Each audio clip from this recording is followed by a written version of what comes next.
Welcome to the Building Ventilation Summit.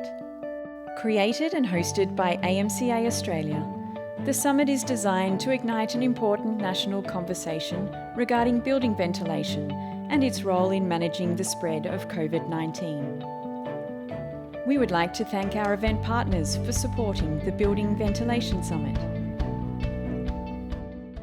There's a lot of thought being given to how in the long term we can control respiratory viruses that you catch through the air, like COVID-19.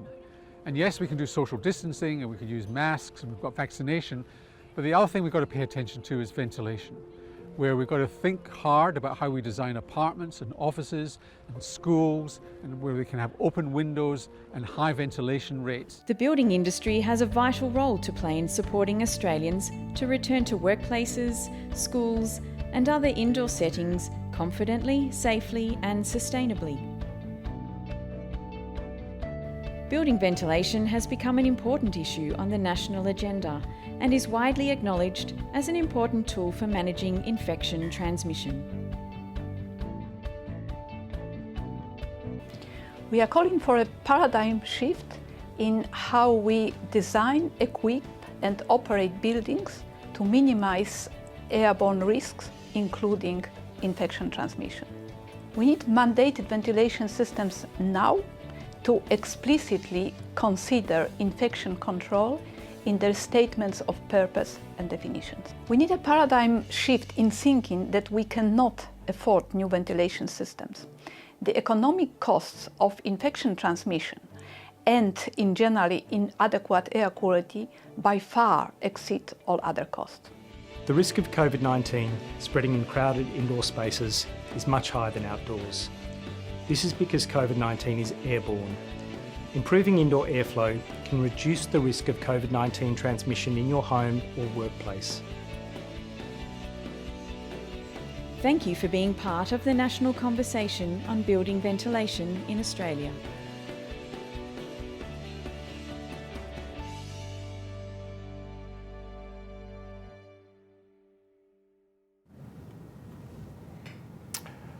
Good morning everyone and welcome to the Building Ventilation Summit hosted by AMCA Australia.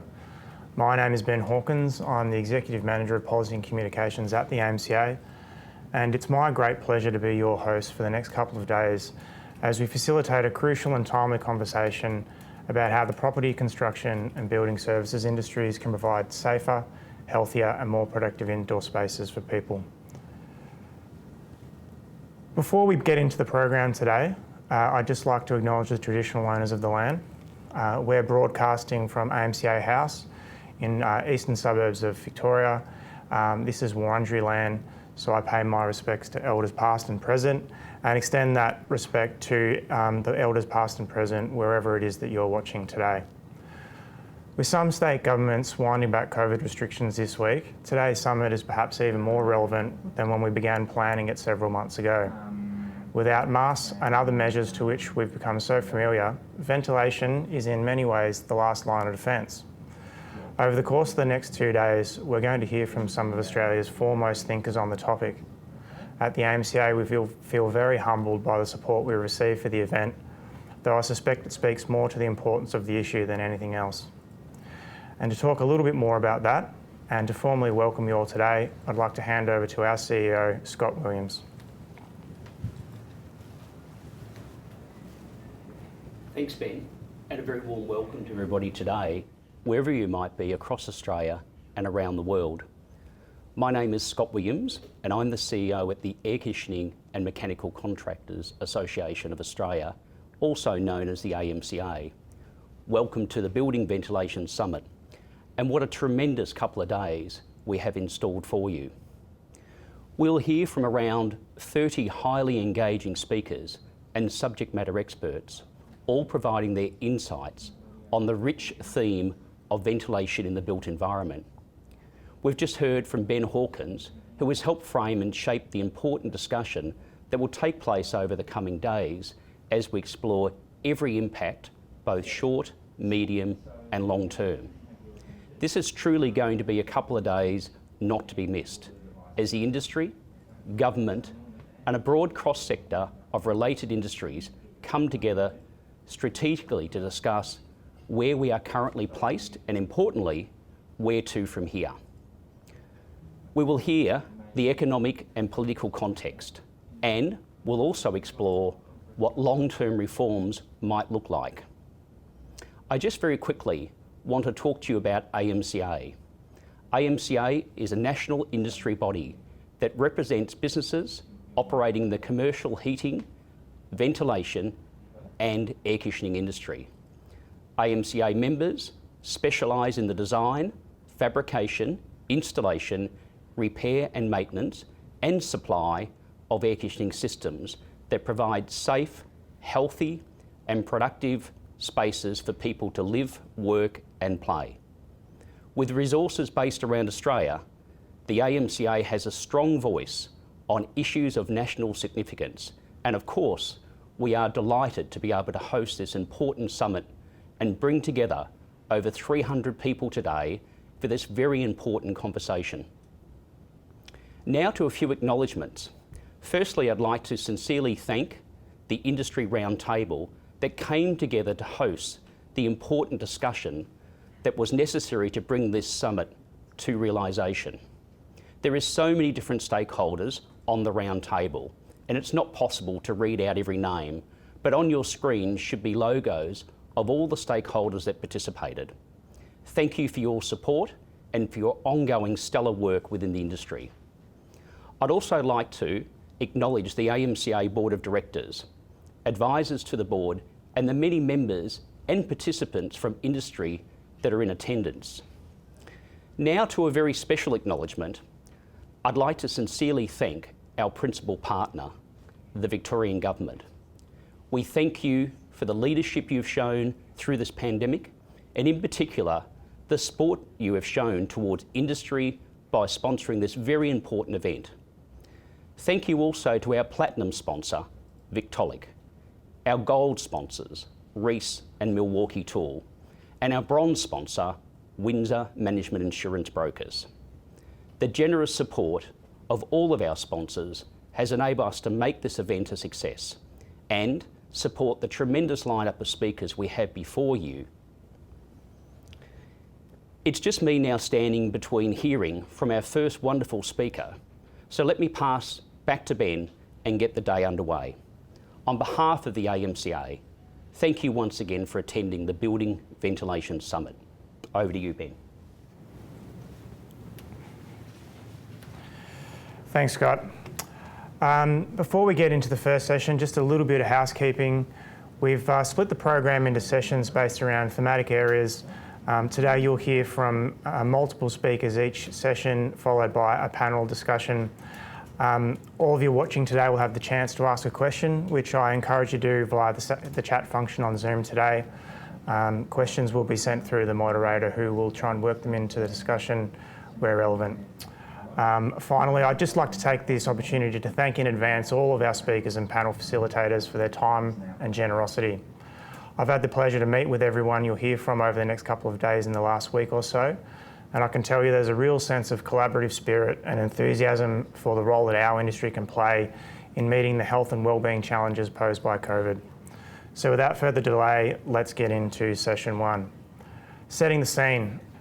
To kickstart the summit and to help provide the platform for the dialogue to come, this morning we're going to hear from three of Australia's most trusted voices on the issue. Incidentally, all three are doctors in one way or other. First, Dr. Norman Swan will provide his view on what to expect from the virus as we head into another winter, and how government policy is likely to adapt as we further transition into a living with COVID strategy.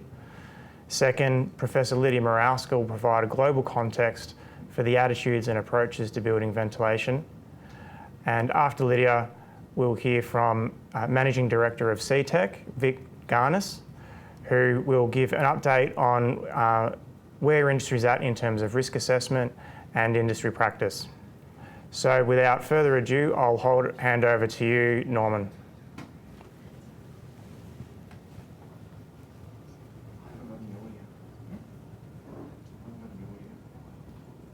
Attending this conference and the academic, the research, the consulting, the commercial side of things were actually critical to this pandemic? Well, I'll tell you, government didn't funk it. We had a pandemic which was made worse because governments, not just our government, but other governments around the world, ignored ventilation. They had a 40, 50-year-old out-of-date view of how respiratory viruses spread. And, they had to be within 1.5 meters, somebody had to cough and splutter over you, and that's how you caught this virus. And they twisted and wriggled in the wind.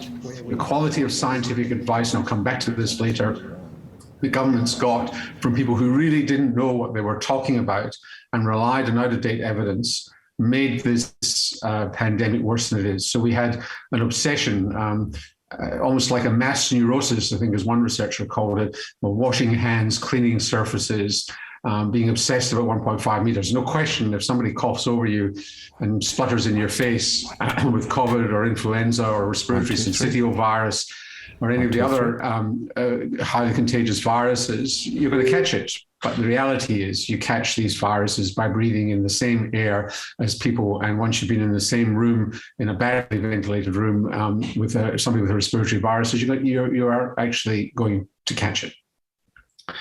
Let me just update you on where we're at. And as I say, as Ben said, please, I'll be chairing this next session with Lydia and Vid, and I'll be as soon as you've got a thought, a comment, just put it in the chat box and we'll come to it later and have a conversation towards the end. We won't have questions in between our presentations.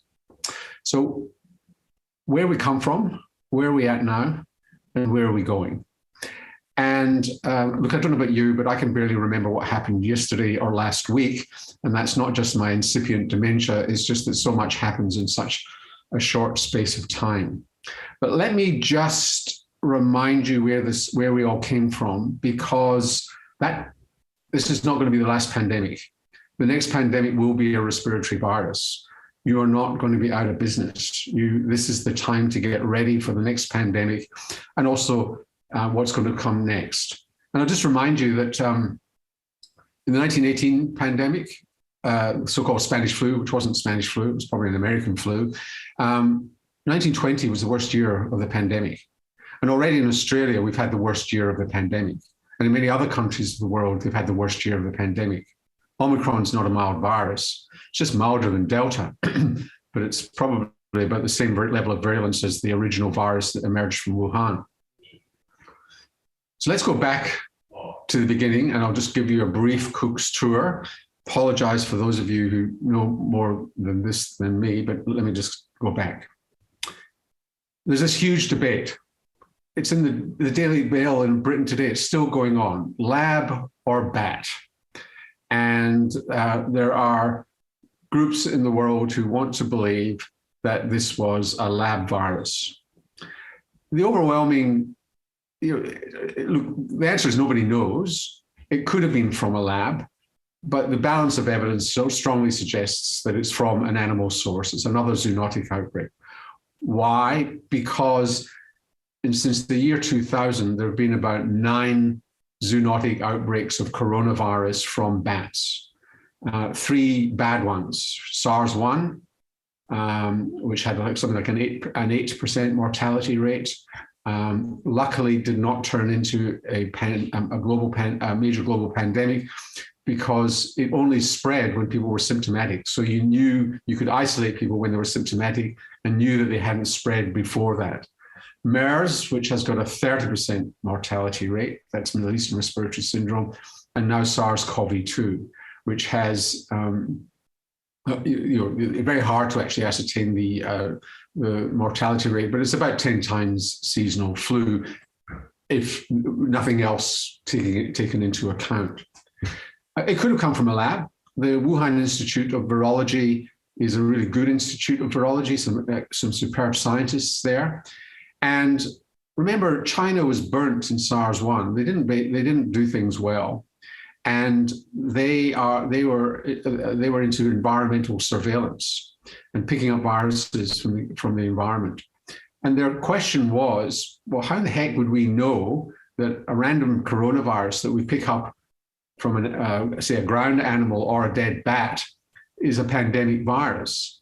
So they were trying to find out what's the genetic signature of a pandemic virus. And then they were involved in gain of function studies. So for those of you, all you really need to know about gain of function is that you fiddle with the genes of the virus to amp it up and see if you can actually hit on the genes that turn this into, give it the features of what might be a highly contagious virus. And they succeeded in doing that. This wasn't secret work. This was work done with American scientists and others. It was entirely open because it was done for innocent reasons, which is actually to make environmental surveillance more effective and pointed and efficient. However, gain of function studies are very risky studies to do. You don't know, you're playing with fire. And if these viruses escape, you've got a pandemic virus that's synthetic out there in the community. The reason why it's people who know what they're talking about say it's unlikely to be a lab, this virus is unlikely to be an escape from Wuhan, the Institute of Virology, even though there were concerns about biosecurity, is that everybody knew what they were working on. There was no secrets. And the current coronavirus, SARS-CoV-2, bears no genetic similarity to the virus that emerged. And it's most likely to be from a bat, although they still haven't found the source and may never find the source. It's something that doesn't matter, because the next pandemic could well be from a lab source. The next pandemic could well be from, you start using CRISPR technology. CRISPR technology is gene editing, very easy gene. I say this, I wouldn't have a clue how to do it, but you don't need an expensive laboratory. It's very easy to edit genes. It's like a word processing program for genes. And you could have a member of ISIS or Al Qaeda with a master's in biology in a $200,000 biology lab fiddling around with viruses, creating, and if they were really sophisticated, creating a vaccine at the same time. And you've got a biowarfare germ, most likely to be smallpox, if that's what they do. And I'm not giving away any secrets that's what they're doing. And by the way, whilst this pandemic was a surprise to most governments in the world, it wasn't a surprise to people who knew what they were talking about, because in fact, people had war gamed a coronavirus pandemic. It was either going to be flu or a coronavirus. And so that was expected. So it emerges. Now, the key message here is, and it's certainly the message moving forward, and it's certainly the message for people working in the ventilation industry, is that the bug, the germ, the virus is the least important part of a pandemic. Of course, you need the germ.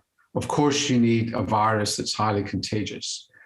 But whether or not it turns into a pandemic and spreads is actually caused by human beings.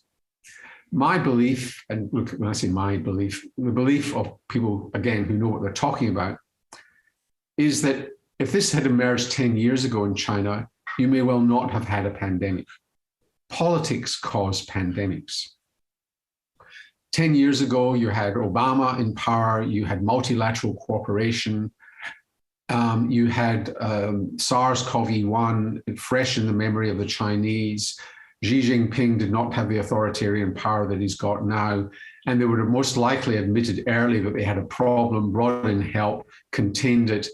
They would have ring-fenced Wuhan and maybe even China for a while, but it would not have spread to the extent that it has, and would have been under control. However, this virus emerged into a world run by authoritarian men. And I speak at a very dangerous moment in world history with the Ukrainian crisis. But you had, at the time this came out, you had Trump in the United States, Putin in Russia, Xi Jinping in China, Orban in Hungary, Bolsonaro in Brazil, Duterte in the Philippines. And where you didn't have them, you had libertarians who believed in small government, that you shouldn't get in the way of people, particularly in the United Kingdom, and with very bad scientific advice. Now, one of the themes here in this early days of this pandemic is very poor quality scientific advice going to many governments, including ours, particularly bad in the UK, where they had some notion that if you just let this rip, we would get to herd immunity. And I might remind you that in the first 6 months of 2020, around 45,000 British people died in the search for herd immunity. And by June or July 2020, they'd only reached about 6% levels of neutralizing antibodies in the British public. I liken it to the Battle of the Somme in the First World War. Somebody blows a whistle, some upper class officer, and the troops go over the side to be mown down by enemy fire. That's what it was like in Britain. We were better off. We closed the borders early, and that saved a lot of infection. It was a great thing to do. But you had people in power who really were very ambivalent about locking down, about taking the basic public health measures. No textbook of public health will have to be rewritten because of COVID-19. COVID-19 has followed the textbook description of a pandemic. And let me take you through a few pandemics to illustrate this, because if you read Daniel Defoe's Journal of the Plague Year, written in the 17th century, which was really towards the tail end of the second plague pandemic. We've had three plague pandemics in human history. I'll come back to that in a moment. The Defoe's description reads like COVID-19 in January, February, March 2020, where we had nothing. We had no vaccines. We had no treatments. What we were left with were public health and social measures. So let's take plague, for example. Plague is an endemic, that dreadful word endemic, is an endemic bacterium living in ground rodents, particularly in Central Asia. What's thought to happen is, to get a pandemic out of plague, is that you get a conjunction of circumstances. That there's environmental disruption, earthquakes, floods, that sort of thing. There's a mutation in Yersinia pestis, the bacterium, which makes it more virulent. It kills the rodents that they normally lived in quite happily. It's got to find another animal to infect, jumps from animal to animal, eventually to humans. And then humans spread it. So what happened in the probably 12th, 13th, 14th century, it's probably longer. We know about the Black Death in the 14th century. It was probably around before that, but it really took off then. But you had trade really developing, the Silk Roads across from Central Asia into Europe, and they carried the plague with them. The plague came in waves. The plague probably never went truly endemic in Europe, but it came in waves. And one of the waves hit Crimea in the 14th century when there was a war on, a siege. War is a recurrent theme in pandemics. We're about to see another war, and COVID is not over yet. The Mongols were laying siege to Kaffa, which was controlled by the Genoese, and the Genoese fled with plague. They were terrified. The Mongols brought plague. They flew corpses over the parapets. The Genoese fled in fear, took it with them on their ships. When their ships landed in Genoa, and there's some into Venice, it spread throughout Europe and killed maybe 25-30% of the population of Europe. If you look at what the response was, it was shutting borders. So Florence is the classic example. They closed the walls of the city, they shut the gates, they locked people into the city, didn't let new people in. They nailed the poor in their houses. Remember the pictures of people being nailed in their apartments in Wuhan? That's what happened in Florence in the 14th and 15th centuries and beyond. The one thing that pandemics have always done is widened the fracture lines in communities between the people who have and the people who have not. And that every pandemic has done that through history. And that pandemic lasted for 300 years. This pandemic is slated to not stabilize for anywhere between 2 and 10 years to come. Don't want to depress you, although, you know, you're not going to be out of work is the good news out of all this. Nobody really knows why it died out. Syphilis, first pandemic for international travel. Columbus brought it back on his ships. Christopher Columbus brought it back on his ships. Came back to Spain. His sailors couldn't get work because the next voyage, the Spanish government couldn't afford to fund the next voyage yet. They had to find, so that's global, national economy, poverty. The sailors had to find work. They found work as mercenaries in the siege of Naples, war. And the first known outbreak of syphilis was at the siege of Naples. Remember, Trump called this the China virus? Well, the French called it the Italian pox, and the Italian called syphilis the French disease. It was ever thus. And I can go on and on about other pandemics. They all follow the same pattern. Now, what was different about this one was that we had advanced technology. Professor Eddie Holmes released the Chinese genome to the world from the University of Sydney. We had PCR testing very early on, thanks to the Chinese and others. And we had 4 vaccine technology platforms which were ready to go. They weren't rushed. People like Bill Gates recognized we weren't ready for the next pandemic. He had a challenge, which was develop a vaccine technology that could produce a new vaccine within 16 weeks. And there were 4 technologies that won it: mRNA, viral vector, University of Queensland vaccine, which unfortunately, and I think unfairly, fell by the wayside. And there was the 4th, which I can't remember. And they were ready to go.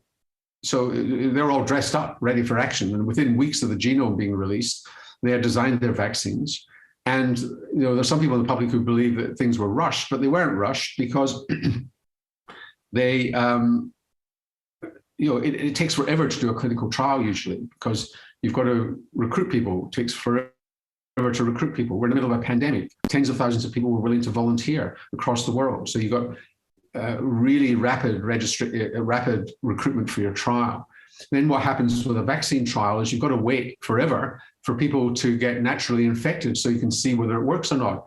There's unfortunately so much virus around that within a matter of weeks, enough people had been infected with a natural infection to know whether or not it worked. And then you continue the trial in large numbers of people to see whether or not it was safe, And so the registration of these vaccines was at roughly the same level of evidence that any prescription medicine has been approved.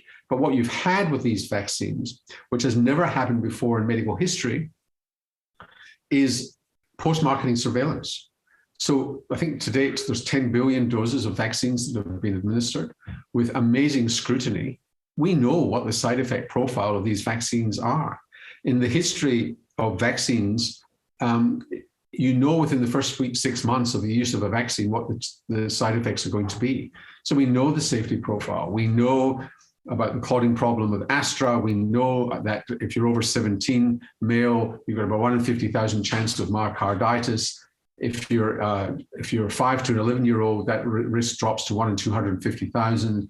We know these things because of the vast numbers of people who've been immunized and the safety profiles.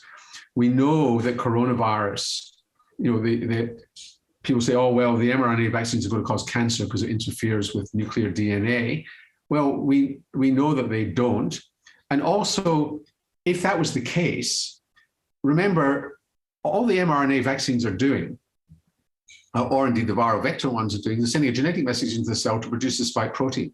What the virus does, it's a dirty bomb. It goes into the cell and does exactly the same thing, except rather than producing the tiny little spike protein, it actually produces the whole virus. And with all the side effects and collateral damage that that's going to cause. Now, if that were to be, so in other words, if the vaccine were to cause side effects, you would expect to see the side effects with the virus, like cancer. Coronaviruses are not cancer viruses. There are plenty of cancer viruses around, HIV, hepatitis B, HPV, human papillomavirus. This is not one of those. There's no signal on any coronavirus that's the cancer-causing virus. So if you catch COVID-19, it's not going to give you cancer. So if that's not going to do it, the vaccine's not going to do it either. The other, people are worried about infertility and so on. Now, if the vaccines were going to cause fertility problems, you would expect the virus to cause it if you've got COVID-19. And one of bad though the COVID-19 is to get when you're pregnant, because it really can kill pregnant women and they lose their pregnancies. When people have had COVID-19, they don't see adverse effects on the fetus, and you certainly don't see it with the vaccine. So where are we now? Where we are at now, and remember that you're conflating human behavior and so on, is that we've got yet another new variant. New variants emerge usually from immunocompromised people, often in low vaccination countries, low rates of vaccination, where you've got lots of virus circulating. So the more virus that's circulating and replicating, every time that happens, you get a mistake in the genetic code. Most of these mistakes are harmless, but occasionally at random, you'll get a mistake which gives the virus a survival advantage.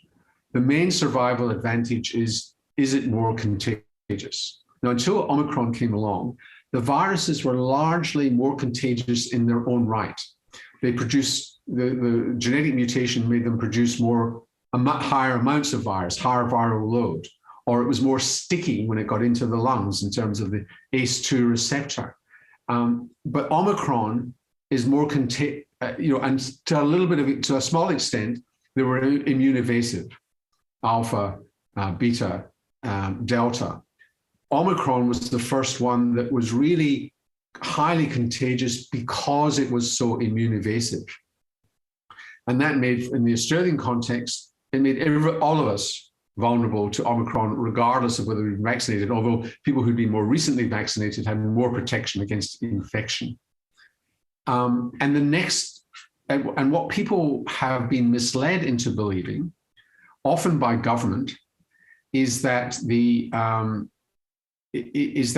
natural flow of a pandemic is towards lower levels of virulence.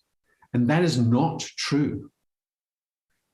This is not a virus that will necessarily become endemic, although you could argue it's endemic at the moment. All endemic means is it's everywhere and there's somebody being infected at any point in time. It does not mean that it's harmless. Smallpox, until it was eliminated in the general community, was an endemic virus and killed, or I can't remember what the mortality rate of smallpox was in children, but I think it was about 30%. Influenza is endemic, but it kills people in large numbers too. Malaria is endemic. There is nothing mild about the word endemic. And in any event, this is an epidemic virus, which will come in waves.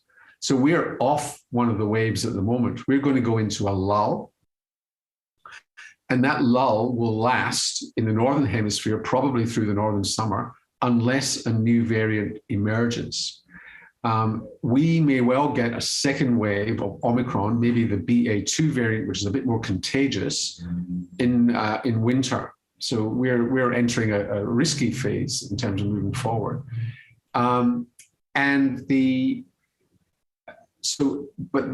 Where we go to from here depends on several variables, one of which, as I said, is the emergence of new variants. And what's thought to happen is, say in Southern Africa, if indeed that's where Omicron came from, it goes into somebody who's got a compromised immune system.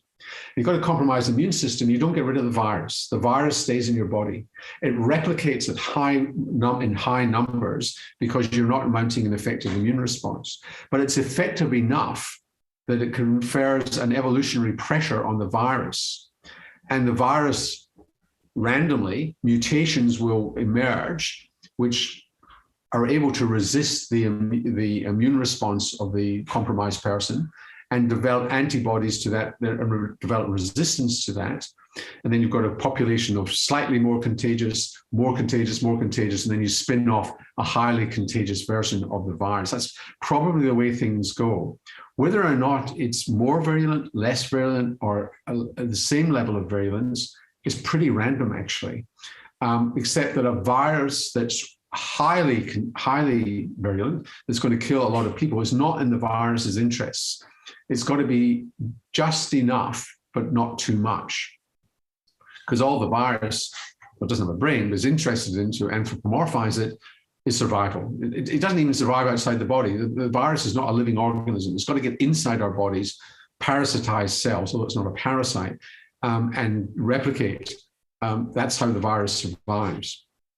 So the next variant will be more contagious than Omicron. But how virulent it is, it will be a matter. And that's where the danger lies.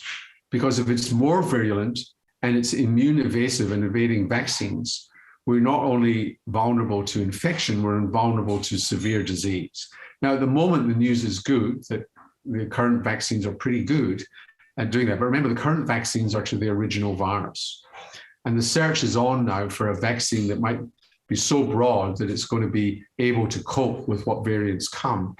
Tantalizing thing here is, it's just small bits of evidence, is that people who had SARS-1, remember, there are not many, there are only about 8,000 people in the world who got SARS-1, but there's a small study suggesting that if you got SARS-1 and then got COVID-2, you are pretty well protected against new variants. And maybe the combination of a SARS-1 vaccine with SARS-2 might be the way to go, but who knows how that's going. The other strategy is that you actually focus on the what's called the receptor binding domain on the tip of the spike, and don't worry about the rest of the spike, because that seems to be quite a well-conserved area of the spike, which doesn't seem to be affected by mutations. That's the strategy of the Doherty Institute vaccine that's been produced in Melbourne.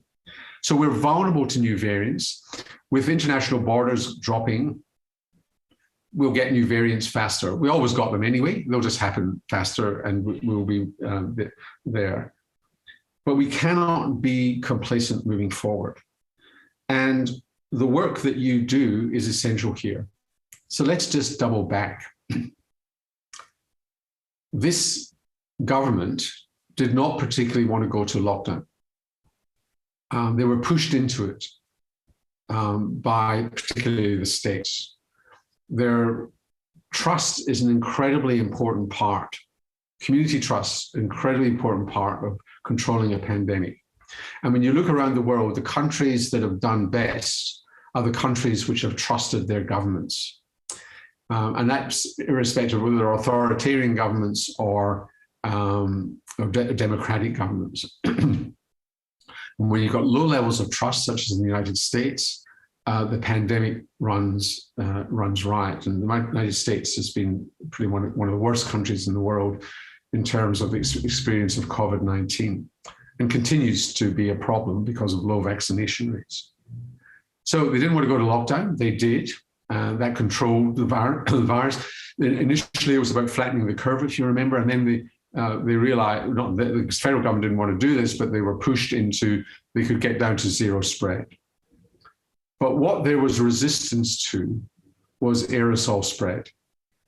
The infection control expert group that was advising the government did not believe in aerosol spread. And it was just extraordinary. They refused to believe it. They called people like me and Lydia miasmatists. Miasma was this notion of the mist rising from the ground during the plague pandemic, and that's how the plague spread. Well, in fact, it's actually a bit of a compliment calling us miasmatists, because that's in fact, it is in the air and the air around you in terms of the contagion. I mean, they didn't know about contagion, about microorganisms then, but they had a strong sense of how this passed, and they knew that it passed through the air in ancient times. And so we had unnecessary spread. You had situations in one hospital in Melbourne where, I'm telling you your business, but where they thought they had negative pressure in a room, they'd done their audit, and they didn't realize when the wind changed and hit the window of the single bed ward, you actually got positive pressure. It vented into the corridor, and nurses at a nursing station several meters away got infected. You had situations in hotels where door opened, picked up the dinner, closed it, somebody else opened theirs, picked up their dinner and got infected. It spreads through the air. You had resistance to mask wearing. You had resistance to mask wearing as recently as the beginning of the Omicron outbreak in New South Wales, where they didn't insist on masks. They just basically didn't believe in masks and were reluctant to actually impose them, where masks are incredibly effective. I mean, admittedly, a bit less, you've got to go to N95 with Omicron because it is so contagious, but mask wearing is an effective and very cheap response. Social distancing becomes less important. We're sending children back into schools with poor ventilation in schools. And you've seen surges with tens of thousands of children infected. If this had been a more virulent virus, we would be in serious trouble. So the scenarios for the future, so your work is not done. And there's plenty of work to do. And I just don't think that governments understand that they talk the talk. They seem to understand this is not the last pandemic and it's not the end of this pandemic, but they're behaving as though this is the end. And of course, the country is desperate, and countries around the world are desperate for it to be the end. But it's just a lull. A new variant will come along. And if we're lucky, the vaccines will still work to a large extent. We may need a fourth dose. And if we're unlucky, it's going to have a pandemic flavor all over again, particularly if this virus goes back into animal populations, recombines in animals, and spins back out. Now, that could have happened in Denmark and Scandinavia with the mink population that you might remember, where they had to slaughter millions of mink. We know that it goes into domestic pets. We suspect it goes into farm animals. And that's the nightmare scenario, is that it goes back in and spins back out. And that's where they think you could get a second wave of true pandemic out of this virus, which is truly vaccine resistant. And it's all on again for young and old. Remember, the features of this are, so for primary prevention of this, we've got to control the development of agriculture. We've got to control deforestation and people going into areas where they're going to be exposed to new viruses. We've got to control the wild animal trade. And we've got to have preventive measures for when the next one emerges as well. So that, and ventilation is key to that, and the recognition that this passes through the air. And so we're not distracted. So your advocacy, your lobbying, your activity, the actions that you're going to be taking in the future, in near future and long term there. If you look at the variables moving forward, before I move to here to Lydia, somebody who actually really knows what they're talking about as opposed to me, is that the predictions from the scientists who advise the British government, the SAGE group, are there's 4 scenarios moving forward. They, without an awful lot of evidence, I think it's more hope than evidence, suggests the more optimistic one is the one we're going to get, which is really we're going to get waves, it's not going to be too bad, the vaccines are going to be okay. But the key variables are new variants appearing, how infectious they are, how virulent they are, and whether the vaccines still work, human behavior, how we respond to it. 1920 was the worst year of the flu pandemic because everybody got fed up with the flu and we got numbed to the number of deaths. And that's where we're at now. And it's a dangerous pivot. And so those are the variables. And if these change, we could move from what looks like a rosy scenario moving forward to really quite a nasty scenario moving forward, particularly if it goes into the animal population. So we've got to be alert. And we have not set up the global surveillance systems that we need to detect new viruses from animals, and we were sharing that information. And and we still don't have the level of international cooperation. And here we're going into a war in Europe, which could be very, very dangerous. So you, as people who are experts in ventilation, have got to keep an eye on the politics. You've got to keep an eye on world affairs. Remember, it's us humans that cause pandemics. The germ is almost the least of it. Thanks very much. So the other thing I want to say is, by the way, regulation is really important. You've got to create a level playing field for industry. If you don't regulate, if you don't regulate, and the lack of regulation is why Omicron hit us so hard and hit the economy so hard, because people didn't know what to do. They didn't know what the rules were. So young kids went out and partied, and older people stayed at home, damaging the economy when they could have gone out under regulated circumstances. But we had an ideology rather than science that says it's now up to personal responsibility. Run for the hills when somebody talks about personal responsibility, because in fact, you need rules, particularly in your industry, because the people industries who do the right thing are penalized by doing the right thing because their competitors aren't and are working off a lower cost base. You have to have regulation here, and we do not have the right regulations in place, I believe, for ventilation. So our children are at risk, workers are at risk, and so on.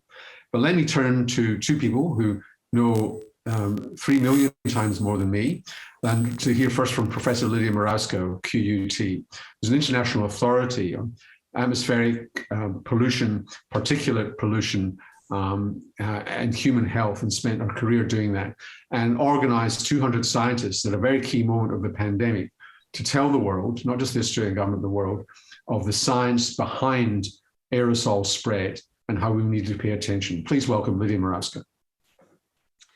Thank you very much, Norman. First question is, can you see my screen and can hear me? We can. Okay, very good. Thanks very much for inviting me to this presentation. Thanks very much, Norman, for this excellent background to what we are going to talk about. Well, my presentation will be still global context and outlook in a slightly different way, and maybe a bit narrow to what Norman presented. What I'd like to say that through my career, I've been always involved in some way in atmospheric science, atmospheric pollution, particulate matter. Infection transmission attracted my interest during SARS-1. And since then, I've been trying to not only develop new science in this field, but also to do something in terms of protection in buildings. But when you mention buildings to, of course, anybody outside the field and protection against any risk in buildings, well, it's boring. Buildings are boring. If I show something like this and say, well, do you know that this is an installation we've built in preparation of future dwellings on Mars? Here at QUT, we are working on this, and these are the first stages of this. Well, then people start looking at this, wow, Mars, we are going there. This looks really amazing. Well, those of you, of course, in the field, when you look at this, you know that this is not Mars. These are ventilation installments at one of the buildings at QUT. So the reality is, when we are talking about future building technologies, we already have advanced building technologies to provide clean indoor air. So what is missing? Why we are in that situation which we are? I'll focus on a few aspects of this very broad picture: science of airborne transmission of respiratory infections before the pandemic and now, open the window, mitigation, science and technology, enforceable indoor air quality standards, and vision for the future. Well, you'll see, is this a new or an old vision? Well, again, in this field, I'm sure you realize how complex indoor atmosphere, when we're talking about indoor air, indoor atmosphere is.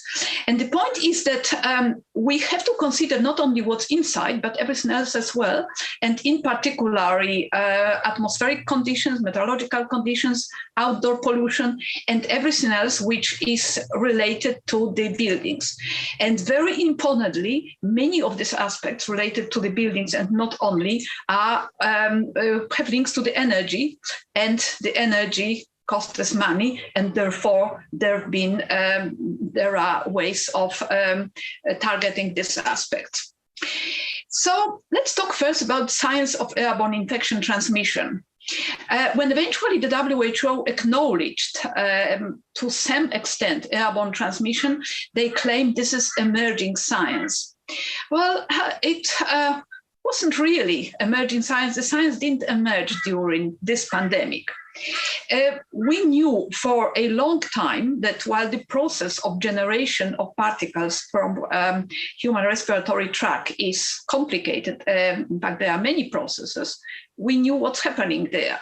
In particular, in lower parts of the respiratory tract from where the smallest particles emerge.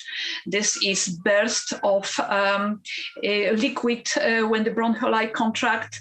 Then the different processes occur in the larynx. There's vocalization and vocal cord vibration and generation of the particles. And yet in the mouth is still a somewhat different process during speech articulation. Sometimes I compare what's happening in our respiratory tract to what's happening in this old-fashioned perfume bottle where particles are aerosolized, or to a nebulizer, which many people use for various purposes. The issue is that there are many of these nebulizers, in quotation mark, operating in our respiratory tract. We don't have direct science, direct information what's happening there, because we can't send any instrument down the respiratory tract, yet we understand what's emerging from this. And from this, we can take and discuss what happens to these particles in the air. So there's been all that talk about particles falling on the ground in the distance of magical 1 meter, one kangaroo distance. But in the reality, very few of them do so. If we look at the work of Wells, and this was 1934, Wells was kind of the father of this field, and he compared the particle diameter and the quotation mark falling time in the air. If we look at this particle size, 10 micrometer and 1 micrometer, which are the majority of the particles from our respiratory tract, the falling time is 300 or 30,000 seconds, which, as I said, it's not falling, it's floating in the air. I like this diagram, which shows in a graphical way how these particles flow and how flow dynamics affect them. So virtual source, which means inside our respiratory tract, emission, and then the plume of the emitted particles and everything else is floating in the air with a few particles dropping down, but the majority floating in the air. So if we were to summarize the knowledge about the particles generated from our respiratory activities, and as I said, the knowledge we had for a very long time, the majority of these particles are below 1 micrometer and the vast majority below 10 micrometers. They are small, light, can stay suspended in the air for a very long time and travel long distances. Now, how long? Minutes? Hours? How far? Meters? Tens of meters. And importantly, all respiratory activities, including breathing, generate these particles, but vocalization, the highest emissions. Now, airborne infection risk, again, it's not something which came during this pandemic. My very first paper on this topic, soon after our unit started working on this, had this topic, droplet fate in the air, in indoor environment, or can we prevent the spread of infection? And review articles on the role of ventilation in airborne transmission of infectious agents. So what I'd say is scientific understanding of the role and mechanism of airborne infection transmission was well advanced before the pandemic. Now, of course, we've learned a lot during this pandemic, and specifically about this virus. In general, there's been hundreds of thousands of papers published on any aspect of the pandemic. So this specific virus overall, the smaller particles contain higher loads of this virus. Not that individual small particles contain that much virus, but because there are so many of these particles, these light small particles. Smaller particles are from the deeper parts of the respiratory tract, that's the location of the virus. Larger particles from the mouth. And again, breathing speaking is the main small virus-laden particles. They are in the air. So we've also summarized during the pandemic our knowledge about inhalation of virus-laden particles. So if we look at this diagram, infected persons susceptible and larger distance, initially the talk was airborne transmission is at some distance that past that magical 1 meter. But we are talking about inhalation anywhere, whether in the close proximity or further away from infected person. Of course, in the close proximity, the concentration of everything emitted is the highest, like in proximity to any source. But this is at any distance, airborne transmission by inhalation is the important aspect. Now, there have been many modeling studies trying to get to the bottom what happened. I like this one summary where the researchers compared 12 modeled and documented outbreak data. It's still on a preprint. Not published yet. Peer modeled blue and documented red. Now, the main aspect was that the model assumption was that all cases were caused by what they call long-range transmission, which is airborne transmission. If you look at this diagram, blue and red are very close together. And the researchers found that there was agreement in 9 cases, pointing out to the significance of airborne transmission and therefore pointing to the need for mitigation. All right, so mitigation. Open the window. This is the current, once the government kind of started acknowledging and resigning themselves that to the airborne transmission, this is a talk, open the window. The most recent advice from the WHO in the brief in December, at the end of December, this is this poster, and you can see in each of this panel, there's a window. The focus on window, opening the window.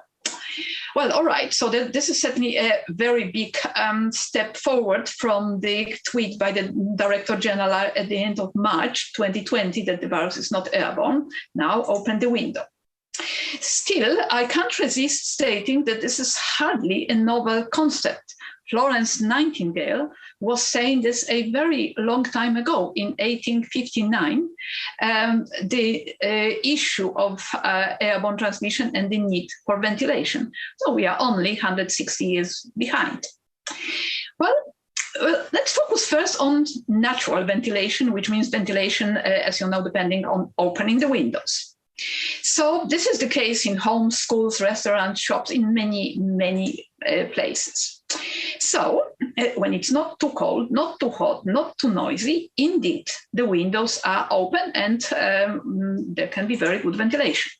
But in reality, in most climates or under most situations, it is either too cold, either too hot, too noisy, or too polluted during the bushfires. So the windows are closed and there's no ventilation. So basically, in most situations, many situations, natural ventilation is equal to no ventilation. Well, king has no clothes.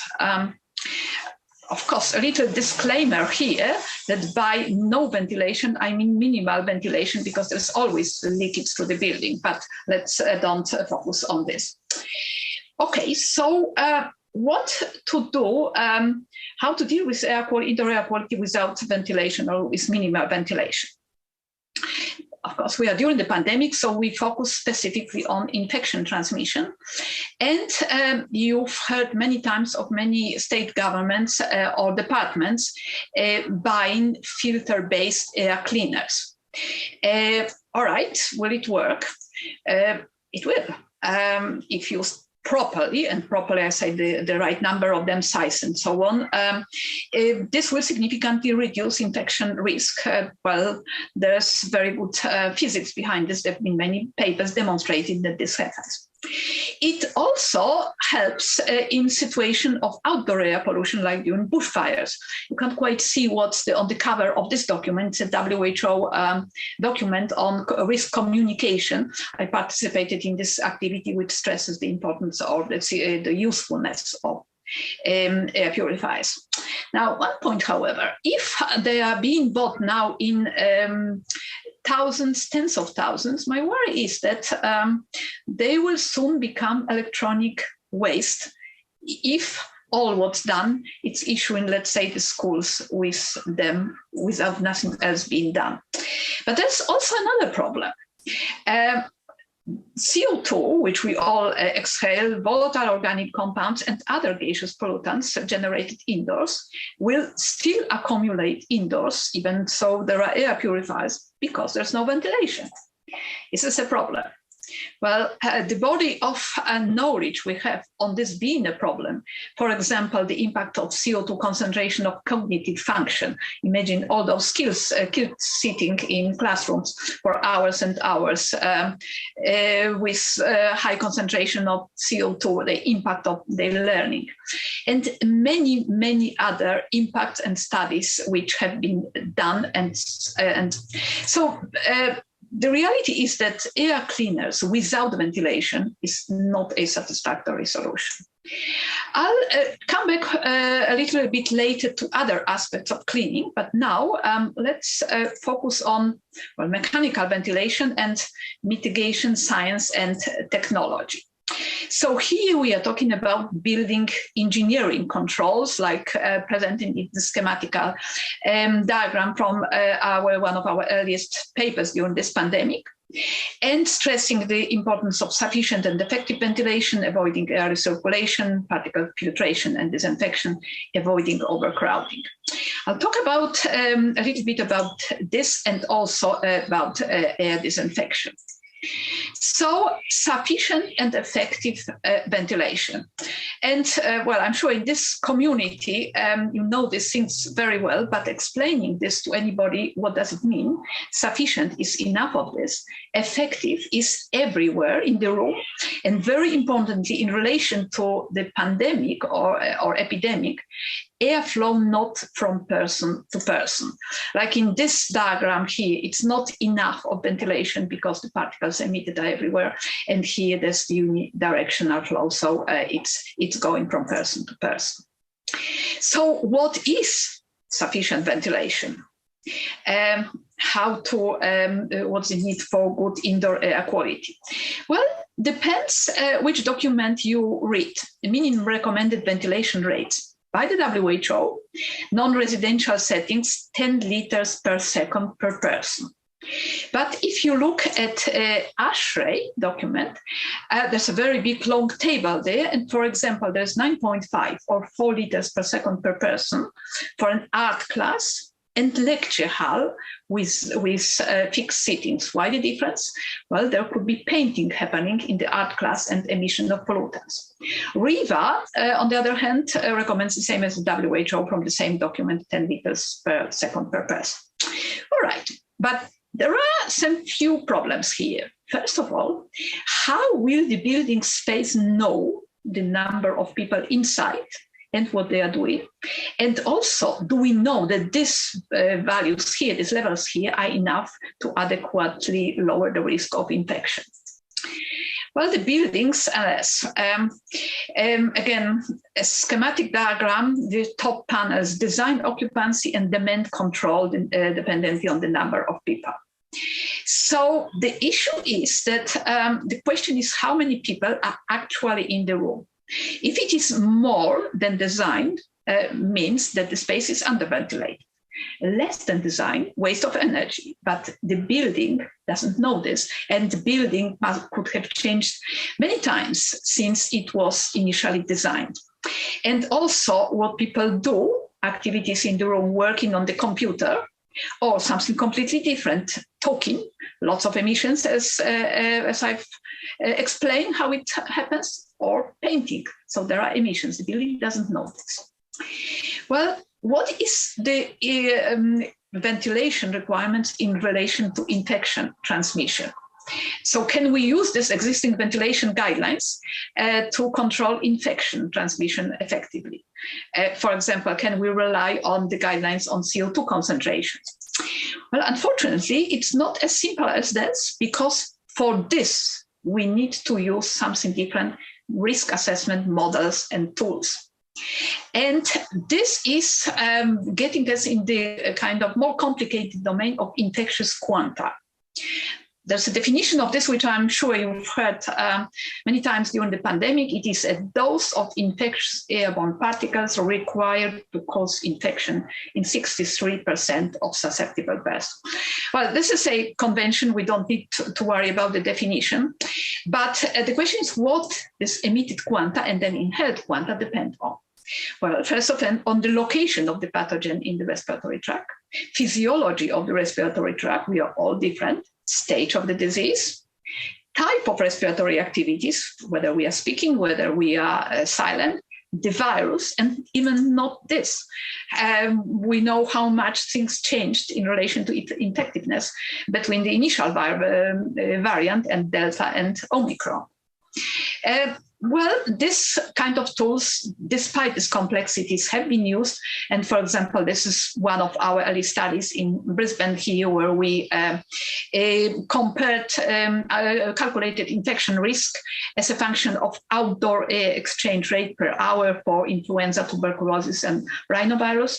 And not surprisingly, we found that infection risk decreases dramatically on logarithmic scale with the increase of air exchange per hour. During this pandemic, these models expanded quite significantly and got significantly more sort of comprehensive, complex, and being able to answer many questions. We developed, for example, this airborne infection risk calculator, which was used as a guidance for ventilation procedures to minimize the risk in schools, and recommended by public health authorities in Italy in the guidelines. We won't talk about the details of this. I'm just showing that tools like this are available and can be used. One little issue, however, is the assumption of uniform mixing of the air, which we know that's often not the case, not always, and often not the case. But anyway, okay, we have a solution to control the risk of infection, right? So use a model, calculate the required ventilation, and set up the ventilation, right? Well, is it as easy as this? Unfortunately not, because since every setting is different, the model should be run for every venue.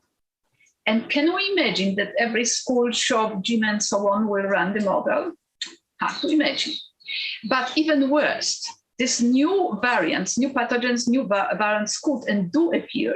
And initially, we will not know the basic parameters and particular infectious quanta emission rates. So we can't use them then. So this is not possible then. But also, there is still another issue. How much ventilation will actually be needed? To answer this question, we did some little assessments of the individual risk of an exposed person and event reproduction number, which is the expected number of new infections arising from a single infectious individual at the event.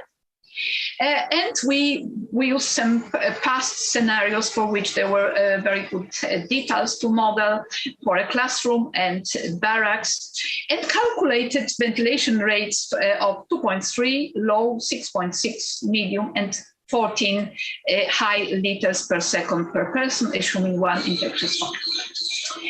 Well, what did we find out from this calculation? So I present here only the example for the classroom, where we have the event reproduction number of the x-axis and different symbols for high, medium, and low ventilation, and different pathogens, because this was done for different pathogens on the vertical axis.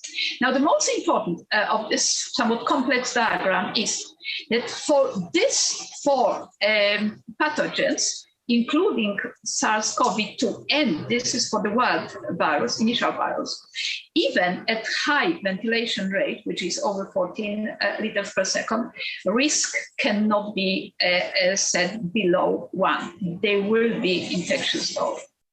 So basically this summary and the reality is that for things as infectious as this, and if we put here Omicron, it would be even worse, even at high ventilation rate, we can't do much just with the ventilation.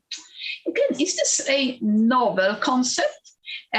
Professor Ed Nardell published and the assessment of theoretical limits of ventilation, and I should add here, this is mixing ventilation, in 1991. Well, so what are we going to do? Disinfecting the air. Now, how to do it? Disinfection in a way that no additional pollution is generated indoors. And there are many ways of doing this. For example, if we ionize the air, there are products generated in the air. But one technology which have been used is free of some of these problems: germicidal UV air disinfection. Low energy requirements, does not generate anything, silent, robust, low cost. Well, in particular, so this is again quite a complex aspect, but in particular, far UV is quite safe because of its low penetration in human tissue. So, could we be doing to the air what we are already doing to the water? Every drop of water we drink is disinfected. Could we disinfect the air in addition to ventilation? Again, it's not a novel concept. This has been proposed, has been studies. That's one of the first publications on this, 1946. We are only 76 years behind now. So, effective ventilation, I'll just say a few words about this. Now, this is the infamous case of a spread in a Guangzhou restaurant at the beginning of the pandemic. So here we have the situation in this restaurant room, air conditioner running here on the wall and turning air in this flow around this part of the restaurant. Infected person sitting here, and all those in red are those who got infected. So, of course, there was an issue with low ventilation, not enough ventilation, full stop. But unidirectional airflow was here a problem.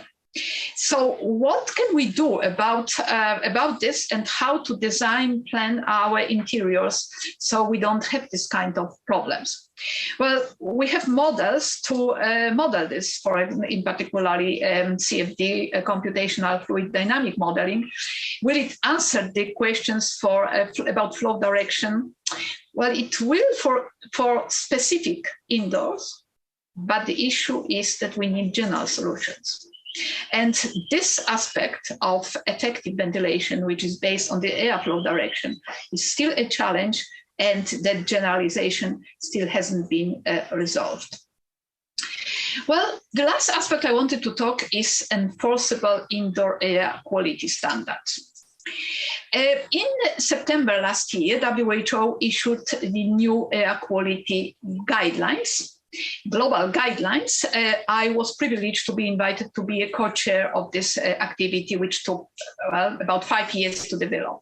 New values were set, which are much lower than the previous values of 2005, indicating the significant aspect, the significant role of air pollution on health. In addition, that there were interim targets, which we are not going to talk about this here, but the most important aspect in this conversation is that this document applies to both outdoor and indoor air. So the management of air quality, WHO develops air quality health guidelines like this one, and most countries have outdoor air quality standards. Australia has outdoor air quality standards. Outdoor air is monitoring in many monitoring stations around the country. These standards are enforceable. But most countries do not have indoor air quality standards. Australia doesn't have indoor air quality standards. And in general, indoor air quality is, as I call it, a regulatory no man's land. What is this important aspect of enforcement is monitoring. You can't have air quality standards, indoor air quality standards, without enforcement. Several years ago with colleagues, we've done this little summary of the application of real-time sensors for indoor air monitoring and challenges to deploy them in urban buildings. We concluded then that awareness of indoor air quality risks and availability of appropriate regulations are lagging behind the technologies. This is very, very much the case now still, but the technologies are still not there. We still don't have sensors which could be simple, robust to be put in place in every indoor venue. So what we need indoor air quality standards, which would be enforceable, and this means concentration levels of selected, at least, pollutants that are measured in every indoor space. I'm not saying that we would be able to do, let's say, since next week, next month, next year, measure all the WHO pollutants which are in the air quality guidelines, but we can measure selected pollutants. So the vision for the future, it's mitigation of all air risks indoors. During my presentation, during the pandemic, during this session, we are talking about mitigation of airborne infection, but there is the outdoor air pollution. And just before we have the pandemic, we have several months of fires penetrate and bush smoke penetrating indoors, anthropogenic pollution generated inside, issue of thermal comfort, dampness and mold. All this needs to be taken at this stage of building design, HVAC design, building operation, and consider energy demand. We can design all this such that we consume less, not more energy. So the vision for the future, there will be no naturally ventilated spaces, homes, for example, which have no ventilation. Indoor air quality standards will prescribe concentration of indoor pollutants and be enforceable. Ventilation as part of HVAC system will be an element of enforcement of indoor air quality, but ventilation in shared spaces will be supplemented, and I think it will be by GUV technologies. Little reflection to close. It took 2,000 years from the time asbestos was recognized as a health risk during Roman times for regulations against asbestos to be introduced. We still have buildings with asbestos. I hope it will not take 2,000 years before we have healthy air in our interiors. Hope is not a strategy, and as Norman said, we have all to continue working with this and the change accepting science. Thank you very much for your attention, the complexity of all of this, and politics with, well, important aspect of this. Thanks. Thank you, Lydia. Well, one of the joys of presenting from around the country remotely, and we're obviously in person here at AMCA House, is that we have some sequencing issues which are probably pretty inevitable, which means that I missed the opportunity to refer to Lydia as somewhat of an indoor air quality rock star, which she most certainly is, and evidenced by the fact that last year she was named as one of Time magazine's 100 most influential people. So we are very grateful to have you, Lydia, and you will be joining us on a panel shortly and then again later today. So let me now just take this opportunity to introduce our next speaker, Vit Ganis. Dr. Vit Ganis has more than 40 years professional experience in scientific consulting, including more than 3 decades of indoor air quality and indoor environmental quality performance assessment. Basically, Vit's been doing this longer than most, which is not to make you feel old, Vit, I'm sorry. He founded CTEC in 1987, which is now an international building science consultancy that specialises in optimising indoor environments for building occupants. As an early industry leader in recognising the importance of indoor air quality, VIT has built an international reputation as an expert in the field, regularly presenting in Australia and internationally. In recent years, he's developed quantitative assessments of indoor environment and occupant wellbeing, as well as the financial estimates of productivity gains. He's a founding member of the International Society of Indoor Air Quality, the chair of Standards Australia's Indoor Air Committee, and an active member of ISO Indoor Air Subcommittee. VIT will join us now to provide his thoughts on where we're at with current industry practice and why risk assessment is no longer an option. Thanks, VIT. Thank you so much. It's great to be here, but what a daunting task to follow Lydia and Norman, who are, as you say, the rock stars of the industry. So thanks, Lydia, and there's obviously a lot of touch points between yours and Norman's that bring us to this point. We have a lot of knowledge and we have a lot of practice, but we also have a lot of existing buildings, and we have a lot of people who are actually in the space of buildings that have been built some time ago. So the reality of it is, with all the research that we have and the translation of that research into practice, there is a time lag. So we have to go into a process of risk assessment and more so dynamic risk assessment. So what I'm hoping to illustrate today is that the need for dynamic risk assessment, but I'm predicating it on the fact that we already are using it. This is not theoretical, this is actual. We meet weekly with portfolio managers implementing these measures because they have no option. They cannot sit back and wait for regulators to be changing things on a almost daily basis and expect buildings, major high-rise buildings housing several thousand people to operate in an effective manner. And of course the complexity of working from home, because they have to manage that situation, and there are legal cases where in fact working from home has shown that it's still a responsibility of the organisation, and as such I think that future minefields will open up in this area, and we've written a bit about this internationally. Okay, so let's move on with the slides. So we've titled this the Dynamic Risk Management and Preparing for Living with COVID.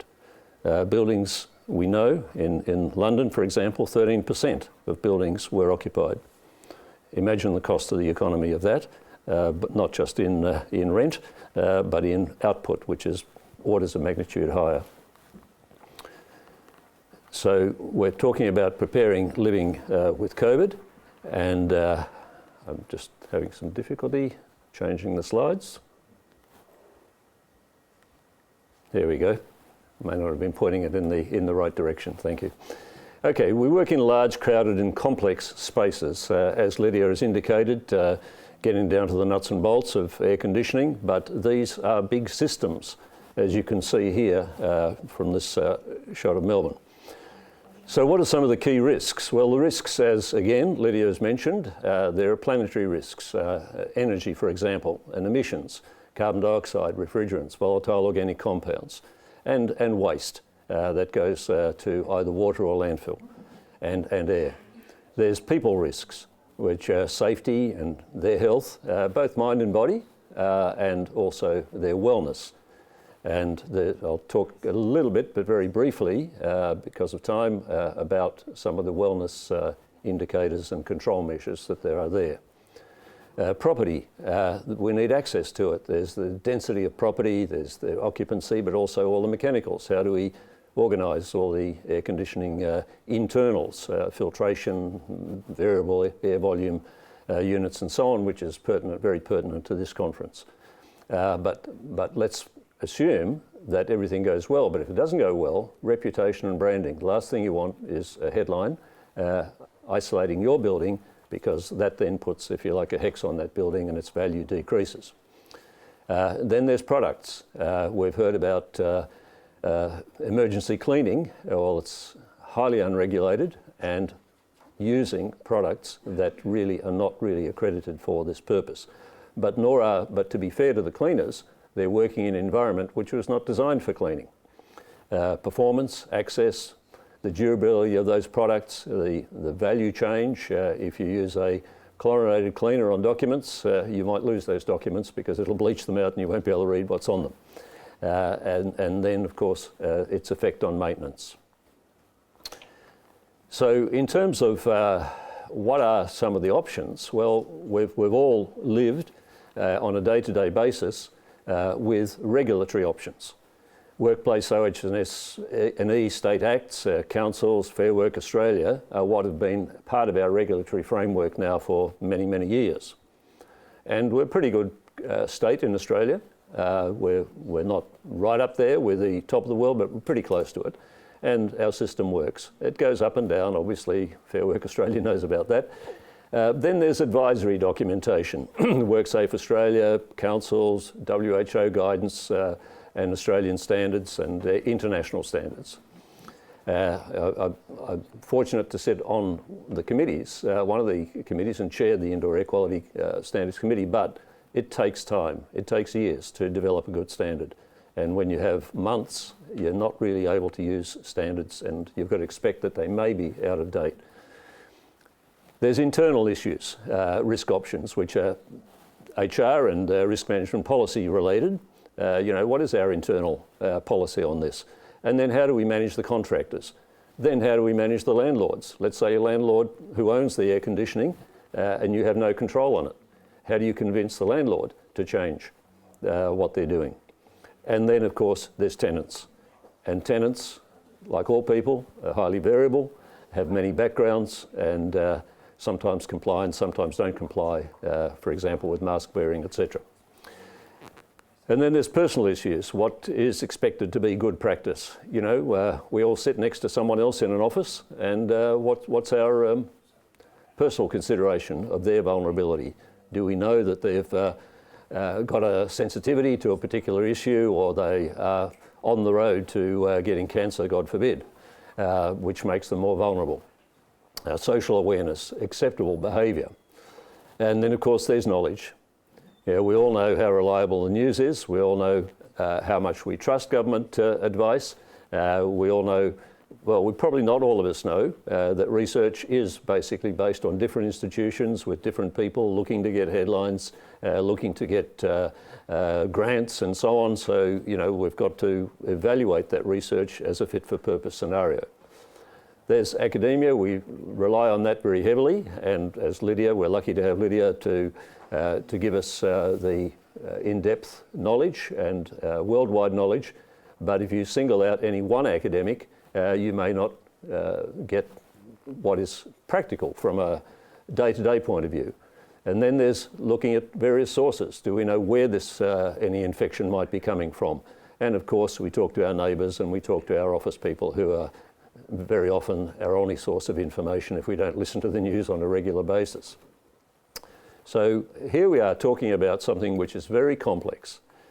And it's not only complex, it's dynamic. And that's why I've chosen to put the word in there, dynamic risk assessment, because this is something new for the industry, which has tended to set and forget at times, set up risk assessment for the next year, for example, using standard protocols for foreseeable risk. Here we have risk which is changing on an almost daily basis. And why is it dynamic? Because in a regulatory environment, there's changes. We know the daily Premier's announcements, new and different between states. It can be politically motivated. There's the advisory, which is new and changing frequently. Internally, similarly, new and changing frequently. And from a personal basis, new and changing frequently, but it may be true or false. Do we rely on our friends to tell us exactly what to do? Knowledge, or even your manager, or even your manager's advisor. And then, of course, knowledge is new and changing frequently, and as I mentioned, could be true or false. So the risk assessment options that I think are best to choose are the well-established standard formats, but then modify them in terms of dynamic approach. So the standard format principles will be, in Australia, 31,000, plus some bespoke practical dynamic formats. we will implement into those risk formats management development and reporting. You need to implement occupant and contractor guidance and reporting, because contractors do a lot of the work, for example, cleaning, repairs, etc. And then occupant guidance summaries. And occupant, not only the ones that are there, but the ones that are coming, the new staff and so on. So it has to be a continuous process. And of course, the standards know this, and they talk about communication and consulting, and there's particular structures that they implement. But now we're talking very dynamically. Things can be moving in a very much more rapid function. So how do we do this? So the relationship between components of the framework for managing risk talk about mandating and committing, but then designing the framework, which is a challenge in itself, implementing and running that, but then, of course, continuous improvement. You need to look at your formats and be changing them. In one particular large portfolio that we're working with, this is a weekly task. The whole team, the whole facilities management team, sits down on a weekly basis and re-evaluates the risk on the basis of what the government has said at the time and what the different states are talking at the time and what their population expects and so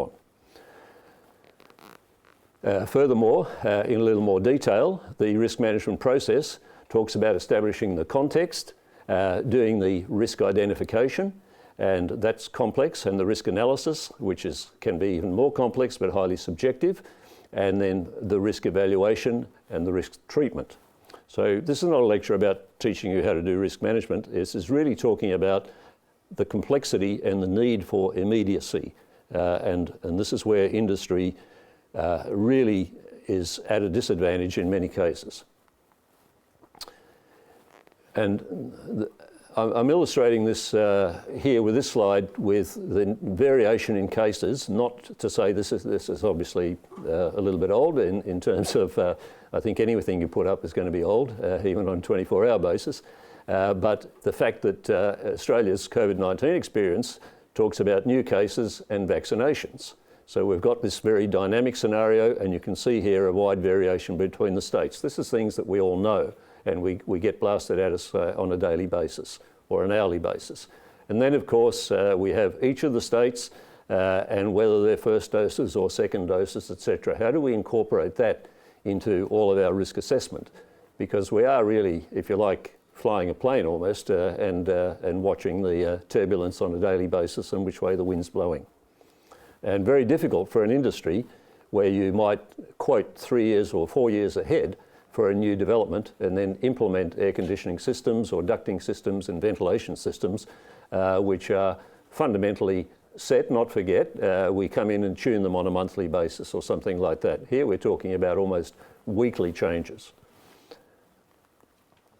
And of course, we have the national plan, which comes in as various phases. And we have this, the National Cabinet, which has been meeting, agreements, disagreements, but industry has to know well ahead because they just can't pivot on a daily basis. You know, to change a major high-rise building, its behaviour in the building, you can probably change with a few days or a week's notice, but to change the innards of it, the HVAC system, takes literally, from a budgeting cycle to implementation, probably 2 or 3 years. So this is not simple to do. So here's some of the changes. The vaccine impact on transmission, we don't really know. There's new vaccines coming in on a regular basis. You know, the FARDI changes what is good. Are we vaccinating our children? Are we not? Which is the current scenario. But do we vaccinate the old people before we vaccinate the young people? You know, kids at school, should they be vaccinated or should the teachers come in first? So what's the impact on transmission? And Lydia has indicated some of that. Greater recognition of airborne transmission. Obviously, we need experts like Lydia to give us guidelines on what the recognition of transmission, but for us to have gone from the droplet theory and the 1.5 metres to the reality, which was known before this was, and the wearing of masks because we're recognising airborne transmission, to have basically taken that huge step backwards in terms of managing the impact of risk is almost unbelievable, that we couldn't actually harness the knowledge that was already there. You know, I've been in this industry now for many years, too many to count, and this is something that's been known for 20, 30 years, and I think, as Lydia said, and as I'm sure other speakers will say, it's been known for a long time. Ventilation is really critical. So we need to keep revising our risk. And the risk assessment model is to, first of all, work out the receptor, who the risk relates to. And all people are considered to be susceptible, but it can be fragmented or broken down into the business, the building, the business, and the people. So how do we actually handle that amount of information?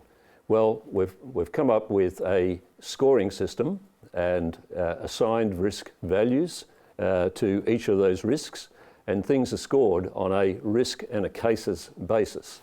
And that's done on a regular and, as I say, a weekly basis. There's an exposure pathway score, and that exposure pathway talks about the cause of transmission and looks at the contact and responsibility, whether there's droplets, whether it's fine particles, whether it's touch, you know, all these sort of issues are taken and considered with the exposure pathway.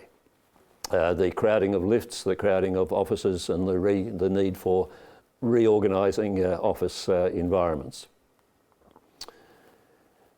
So then there's the likelihood of the source-receptor linkage. In other words, how likely is it that a person in the basement will affect the rest of the organisation? Well, in a ventilated building, highly likely, because it's likely that that space is being shot up through the air conditioning ducts into other spaces throughout the building. I went to a concert at the concert hall recently, and we were spaced 1 seat apart, listening to a wonderful concert. The end of the concert goes, everyone applauds. So what do? There's 1,000 people going to the foyer, and we all crowd ourselves onto the escalators going down. You know, there would have been possibly 1,000 people. You have no option. You're in amongst all of that. So evaluating the sources and how they work and how people egress and enter the building is really critical. So that's the likelihood path score.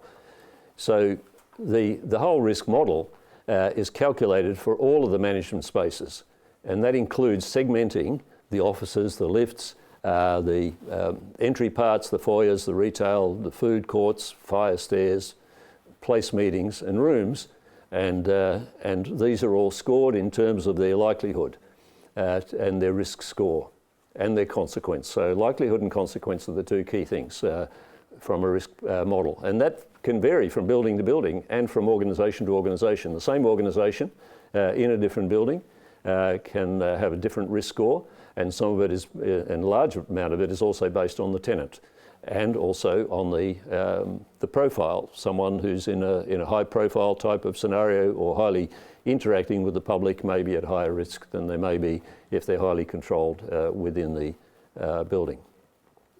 So there's local risk guidance scores by property and by state and regulation if you have a portfolio that goes into a different state. I'm now talking about head office planning here, who have a wide range of properties distributed throughout the country, and new ones coming on board due to acquisition or due to sale. So it's very dynamic. So by property, we look at locations and groups, public areas, contractors, the human relations policy, and also personal preferences. We may have certain high-risk populations within your building. And then, of course, by state and regulation, and the various guidances, as I mentioned, by what the tenants need, and also guided by the research. And then there's action scores. So once you've actually set those scores and you meet regularly, you look at your KPIs and your targets, and you then look at what scores have been actioned, because this is the review and the communicate and consult part of the risk assessment requirement. And you look at those by property and by state or regulation. And again, with the same requirements of all these different variables. So you're not talking about one risk in one place, which is the normal occupational health and safety type approach. We have a person exposed in a spray booth. What is their likelihood of infection? It's very complex. So there's local risk residual scores. So once we've actually actioned the scores, we then look at what is residual, and there, if you like, go from green to amber to red. Have a look at the red scores. They're the ones that need special attention. And this is how using a Pareto type approach, the 80-20 rule, if you can control, usually the main risks are in 20% of the cases, or less, and hopefully much less, hopefully of 1 or 2%. And then you can focus all your resources and attention on those 1 or 2%, so long as everyone else is basically in control. So what are the risk model assumptions? Well, there's community level protection.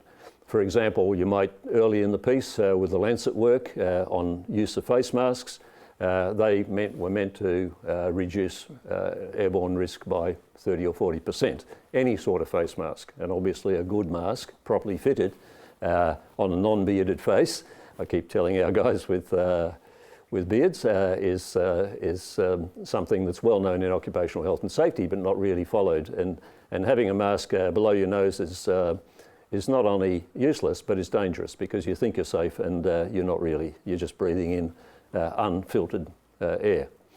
So some assumptions have to be made based on the research. The risk management framework actions require attention to regulations and health orders. There are some permanent controls, which are indoor air quality and ventilation, using hand sanitizer stations and educational information signage.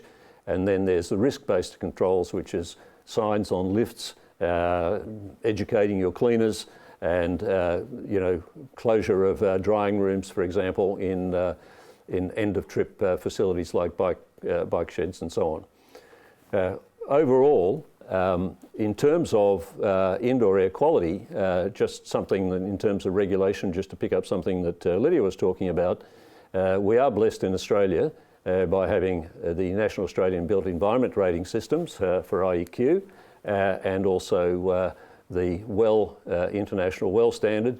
Both of those are highly instrumental in affecting particularly portfolio managers. They are, for example, we have 3 or 4 year contracts with major organisations on assessing their indoor environment quality, and they're in good position to be able to control. So we then rank the sites as negligible, low, medium or high, as I say, the traffic light system, and the actions that we need. We'll look at existing indoor air quality management, which could be air conditioning and so on, enhanced ventilation, enhanced filtration are an issue. So fundamentally, as my final slide, we need to control our planet, obviously, our personal space, the sorts of products that we use, and the properties that we're working in to obtain the maximum resilience to continue to cope, because we can't stop the clock. We can't empty our buildings, get them fixed, and then come back to them when they're fixed. To continue to cope with pandemics and other challenges using all of our resources. The key thing I would like to put out to our leaders is that you've worked pretty hard and very effectively to work with our chief medical advisors. I would like to think that you're also including the people who know the anatomy of buildings and who need to manage those buildings on a regular basis, and the industries like ventilation that support them. Okay, thank you.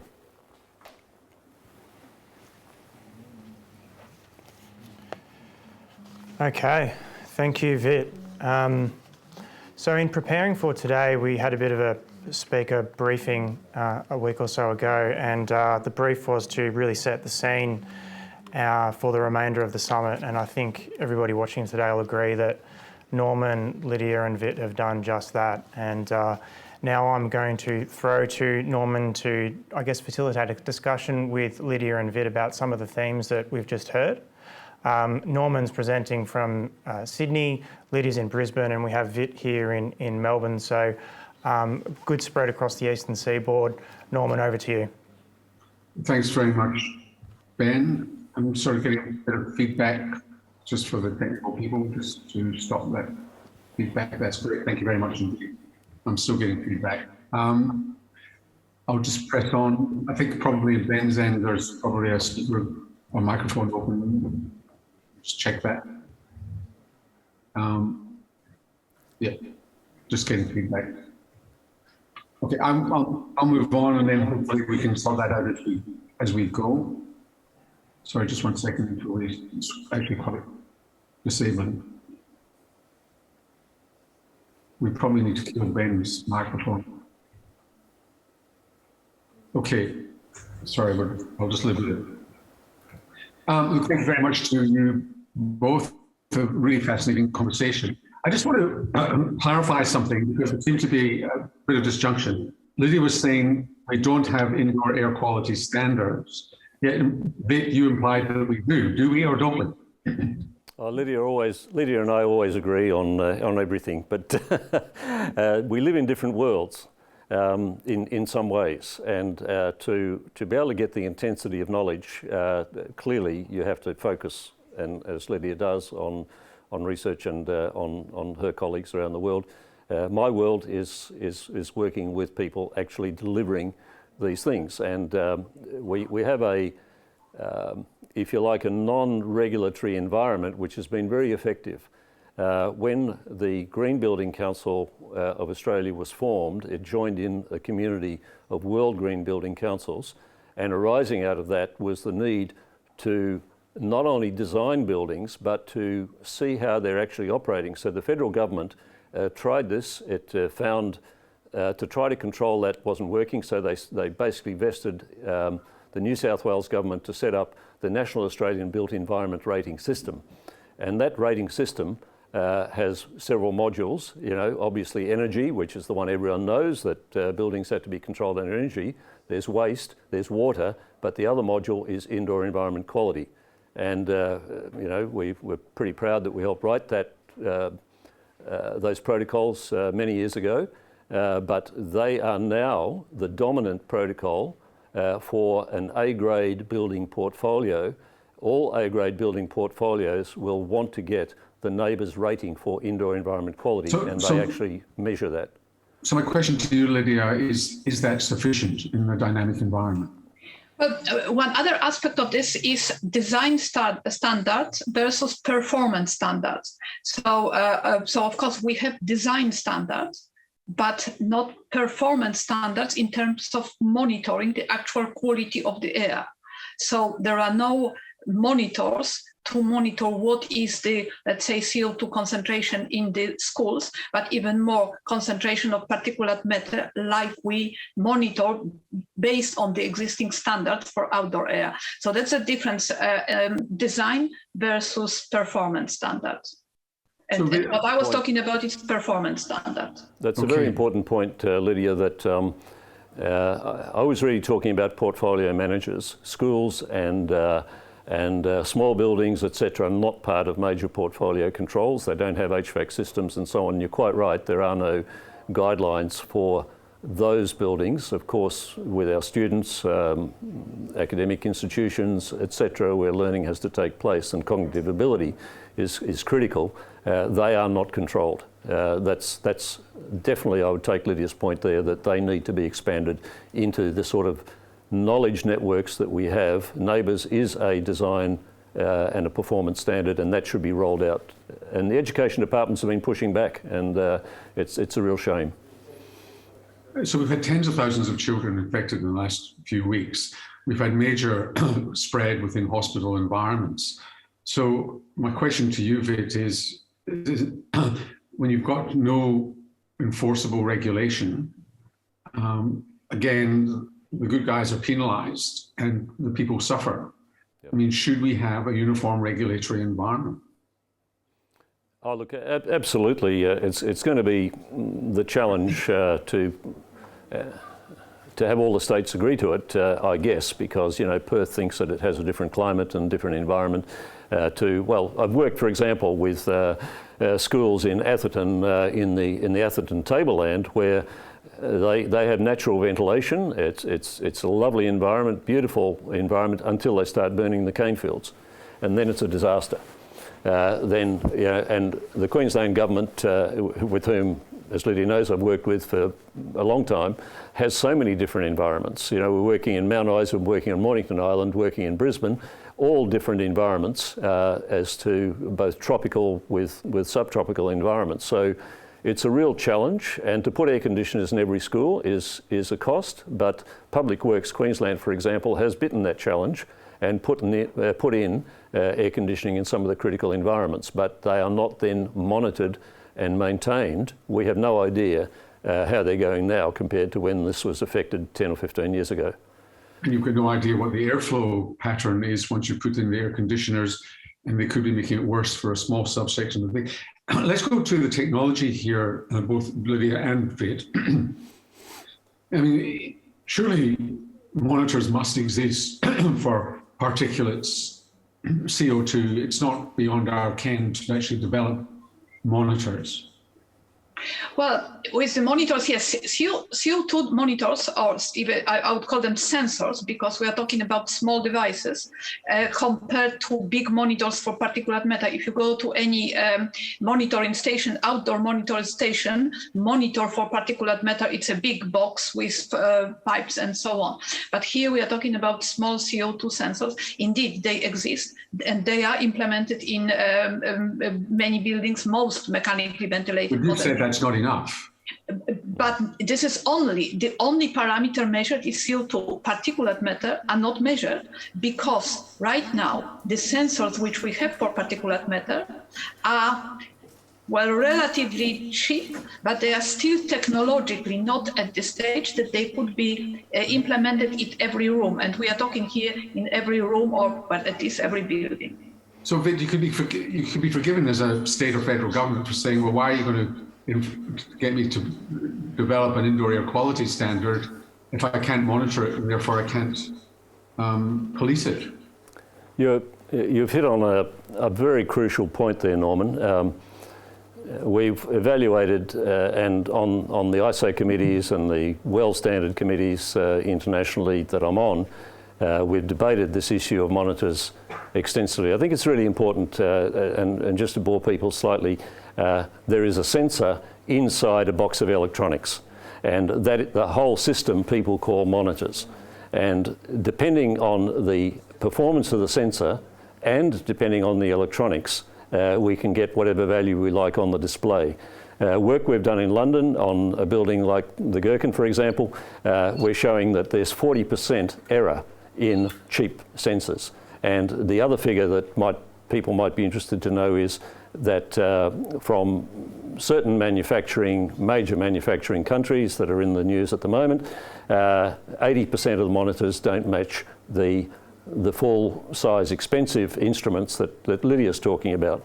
So now if we're going to talk about establishing a baseline, how do we establish a baseline around the world if people are going to buy $20 or $30 monitors, put them up and say, oh, my CO2 is over the limit? What will that mean in a regulatory sense? It's like having a Speedo 40% out. You could be travelling at 60 or 110 or 120. So here's the massive challenges in terms of this cheap sensor, cheap monitor type approach. But if I can add to this, this is very true what Vit is saying. But if we go back, let's say 10 years or so, I remember on one occasion somebody thinking outside the box was saying, well, you will have in the future little sensors which you will have in your phone, which will be measure particulate matter.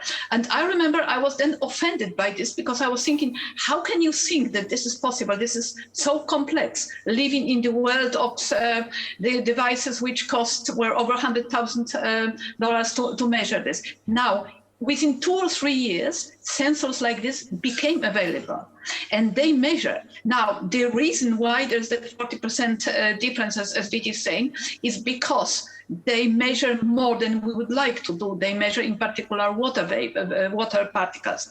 So we know what to do. If there's really a need for this, like for any technology, these issues are resolvable. But if there's no need for this, nobody is pushing for this.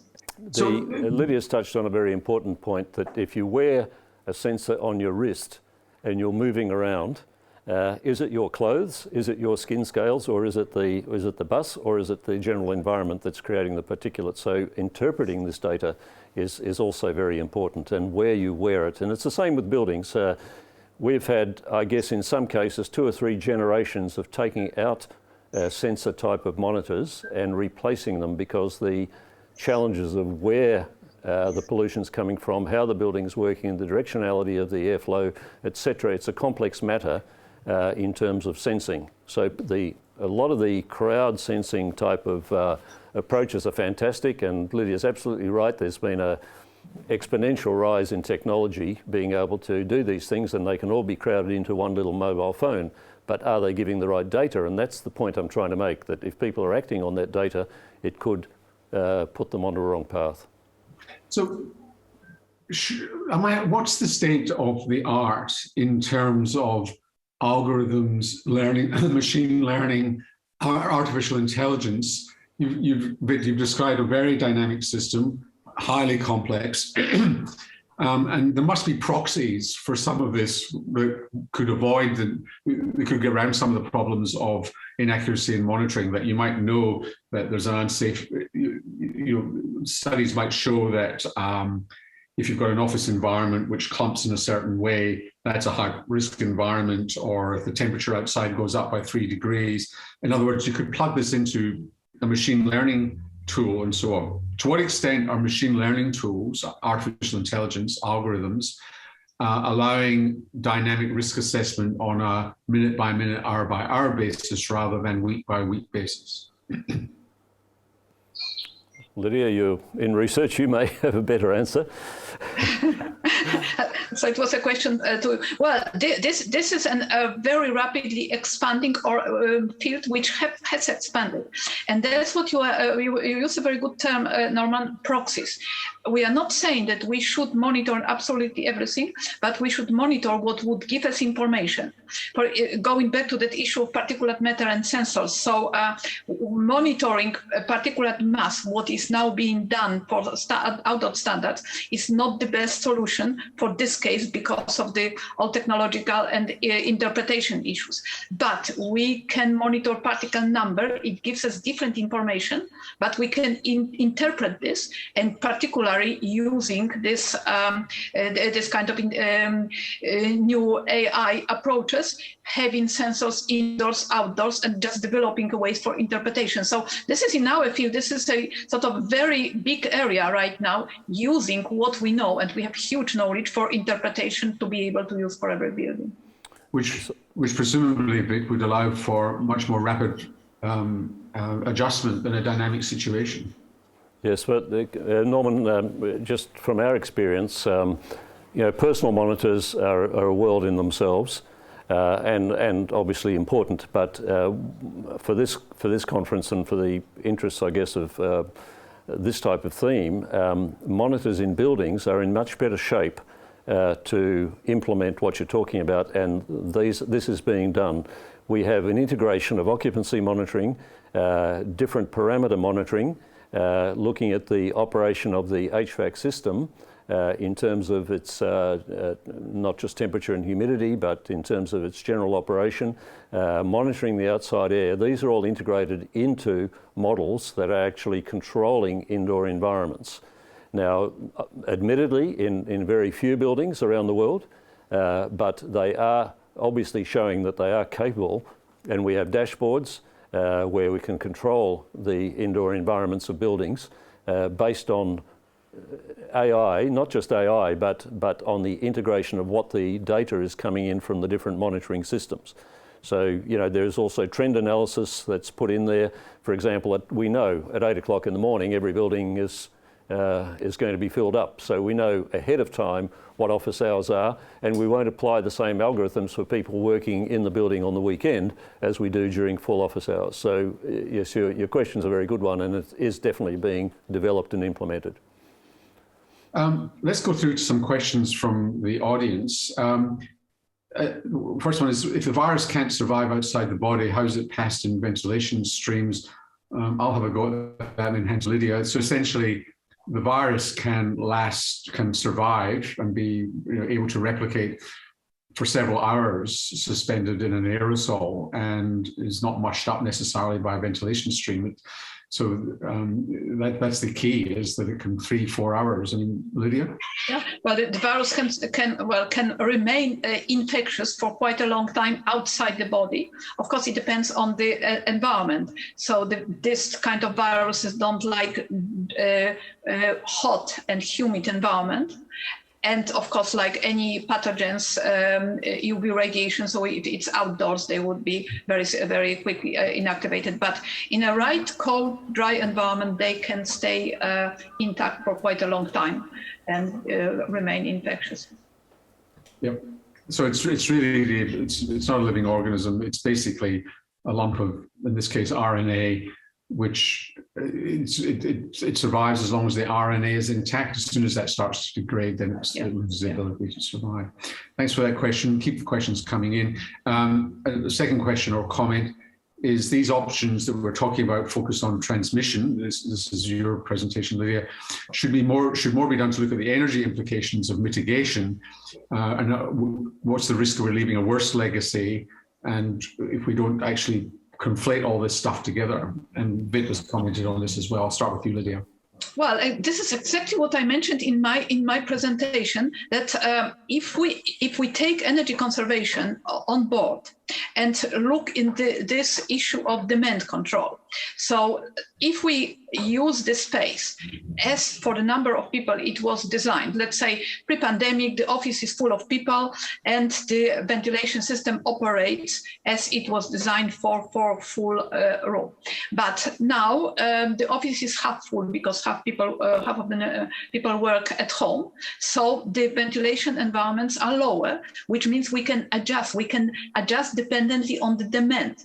And if we do this, we use much less energy. There are also other options are being discussed. They've been discussed for a long time, but really not seriously. Personalized ventilation. That was also in one of the panels, but I didn't discuss this. So if you have ventilation or air delivered to your breathing zone, so you have then the best possible air for you to inhale, but also it's targeted at you, and it consumes less energy. Systems like this are being now developed. So such new designs could consume much less energy and provide much better air. Well, I've just come back from Sydney in a plane, and I didn't particularly like that environment, so I reached up to the ceiling and turned on my little personal diffuser, which I had trusted was giving me better air than the shared air in the whole plane. So I think everyone knows from cars and planes and so on that these devices are possible. I think there's a bigger question to all this, and I know the energy industry where buildings are rated by neighbours according to energy and so on, and to lose that rating is a big deal. From a planetary point of view, it's a big deal as well. But is COVID, is infection, are deaths a big deal as well? So we now have to prioritise our risks in a different way whilst we have a pandemic in swing, to solving that as well as possible, and perhaps energy, which is less than 5% of the cost of running a building, whereas labour costs are 80% of running the building. If you don't have people in your building, first of all, you're not consuming a lot of energy, but also you've taken away the whole energy importance. The importance is getting people back. So health, in many ways, trumps energy from a short-term point of view, and obviously the planet has to be considered. That's really why I tried to emphasise that we have a global as well as a local requirement. So I think people sit on different rocks in the pond, And the energy people are very concerned about opening windows and losing energy advantage that they've had. And most high-rise buildings can't do it, even for safety reasons. We don't want people falling out of buildings, out of windows. But certainly schools are an issue. So I think basically we need to prioritise the risk and put them. They're all important, but what is the time value right at the moment? What do we have to get sorted? And clearly, it's a pandemic has the greatest importance to sort out, and all the things that Lydia knows about and talks about in WHO guidance, and that is of critical importance. Another question is there limited incremental benefit from increasing outside air exchanges beyond 10 litres per second per person? Sure. There's obviously, as you increase the outside air, but we've had. So the answer is, do you get decreasing benefit from increasing the air exchanges proportionately? It's not linear. Once you've achieved over 10 litres a second, and if you go to 20, it's been shown that, for example, I think Professor Pavel Vygotsky has done a lot of work with, say, 600 ppm carbon dioxide can affect carbon dioxide cognitive abilities or related cognitive abilities. How much you have to go down to affect those cognitive abilities, etc., is still in the research space. But definitely there's an improvement. Whether for your organisation it's sufficient improvement is a matter of you doing a total risk assessment as opposed to just focusing on those two parameters. Lydia, another question here on germicidal ultraviolet light. Has enough work been done on UV-initiated photochemistry to know about the risks in terms of the products of germicidal UV? Well, there's been quite a lot of work on this done, and that's what I stressed, that using GUV is not generating indoor air, influencing indoor air chemistry, such that ionization does. This is a different process.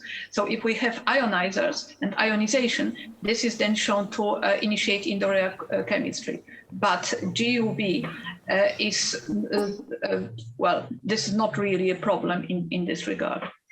Now, translation of research into action is a huge issue across all science.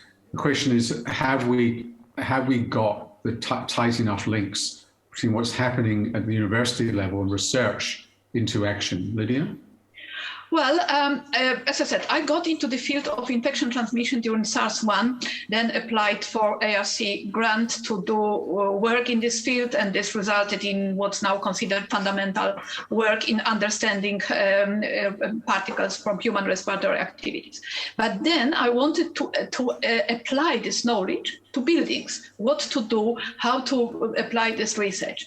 And then for years and years, we were applying for grants from ARC and HMRC, and completely unsuccessfully, with comments, for example, airborne transmission is not possible. Grant application killed. So, and this was, say, 10 years ago. So how can we implement what we know if we are not getting funding for this, because there's the preconception that this is not needed? And has that changed? Well, we'll see the outcome of our current grant applications, but I'm not very optimistic as yet. You need to tell me if you're getting that sort of response, and we will do something about it on air, Lydia. Are we leveraging global networks enough in terms of learning from other places and leveraging their knowledge in terms of getting change here? Look, it's an interesting question, and I think it's really improved. With Lydia's landmark work of engaging all the knowledge around the world and bringing it to bear, we went from 1.5 metre just social distancing to what we're talking about now within a very short space of time. We work in 35 countries, but we're using probably one or two tools, which is actually a very interesting thing, because the tool with the World Standards guidelines, the American system, which many countries around the world, about 50 countries or so, have implemented on a practical basis, bypassing regulations and talking about wellness in buildings.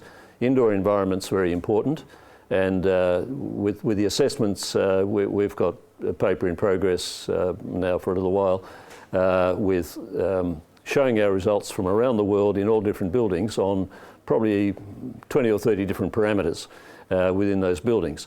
So we are in touch with the ASHRAE committees through our academic links. We obviously read those and so on, but translating them into practice, I would say in Australia we're in reasonably good shape, and it's known in the US and the UK that Australia is leading. The UK is adopting NABERS into its regulatory system as well, and working with the British Research Establishment, the BRE, the building people over there.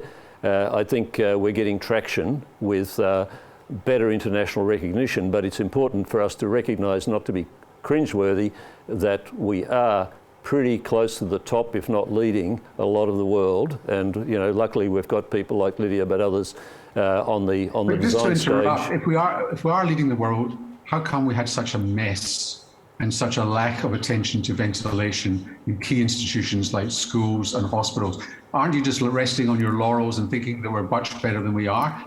From where I sat observing this, we were pretty crap, right? Yes, I totally agree that the sectors which are governed by, I'll be very careful here, but the sectors that are governed by large institutions are lagging. And I mentioned earlier that people like Education Department, and then Lydia's mentioning ARC, etc., not recognising it, but industries who, building owners who need to keep the wheels of business turning, and if they don't turn, they don't get the rental returns. They are looking at the latest technologies, and by the way, there's a warning about that, because when you shop around the world, there's everyone saying they can solve COVID problems by putting their gadgets in air conditioning systems. Don't believe it. We've evaluated a number of these, and some of them work, some of them don't. So there's no one size fits all. So you're right, Norman, that there are many sectors, and most of them are the ones that are controlled by large institutions that are lagging. Industry itself is quite nimble and looks at the best practice around the world, because they've got to keep attracting the best type of tenants. So my final question to you both then is, how do you get traction and change in the key institutions that are not listening? Good. Well, this is a $1 million question, Norman. If only it was only $1 million, Lydia. If only it was only $1 million. If only, that's right, yeah. Well, that's exactly what I've been doing for the past 2 years, doing nothing else but knocking to all the doors, organizing every possible sort of segment of the scientific community. And as Beat said very much, we are within this international community. We are at the leading things. We are part of this. But the situation is not necessarily better in other countries either. So it's not that there are indoor air quality standards in other countries. It's not that airborne transmission was accepted. No, this is a situation across the board everywhere. So how to do it? Well, my solution to this is just keep working, not giving up. Because what else can we do? That's why well, in addition to publishing papers, that's what every academic do, and targeting the best journals. I haven't refused any invitation for an interview to talk to people. I haven't refused any invitation to give a presentation, just to talk, to educate, to make sure that people understand. So hopefully this collective big wave of recognition will push things to the other side. This is my prescription.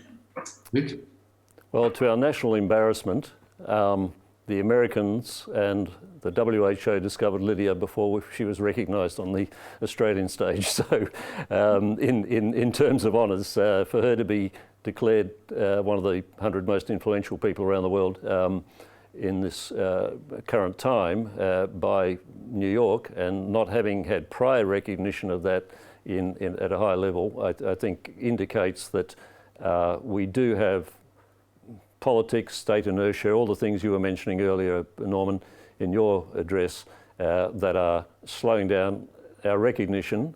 We need to step up to the plate from a government point of view.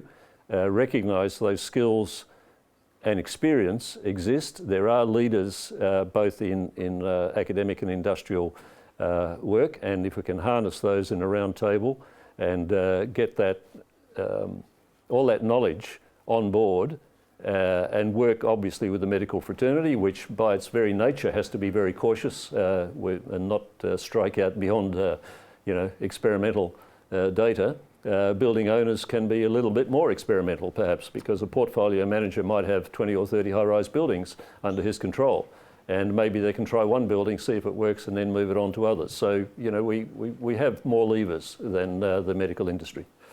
I'd like to thank you both very much, and you can't hear the huge and thunderous applause from our virtual audience, but I'm sure it's there. Thank you, Lydia. Thank you, Vid. It's been a great session, and I'll hand you back to Ben. Thank you. Thank you very much to all of you. Look, it's unfortunate to have to bring that discussion to an end, but I guess the good news is that both Vit and Lydia will be joining us on the panel discussion a little bit later this morning. So with that, can I just offer you, Norman, a very big thank you from the AMCA, not just for this morning, but for the work in the lead up to. And also just congratulate you on the Coronacast, which really stepped in to fill an informational void when we were all trying to understand the pandemic and what it meant for our way of living. We are going to take a break now and be back at 11 o'clock. We're running slightly over, so that's a little bit over 10 minutes from now. And at that time, we'll hear from the former Premier of Victoria, Ted Baillieu, partner at Minter Ellison, Jeanette Barbaro, and Executive Director of Building with the Department of Environment, Land, Water and Planning in Victoria, Trevor Piscotta, which will pick up on a lot of the themes that we've just been talking about, particularly those of regulation, reform and standards. So thanks for joining us this morning, and hopefully we'll see you in about 10 minutes' time.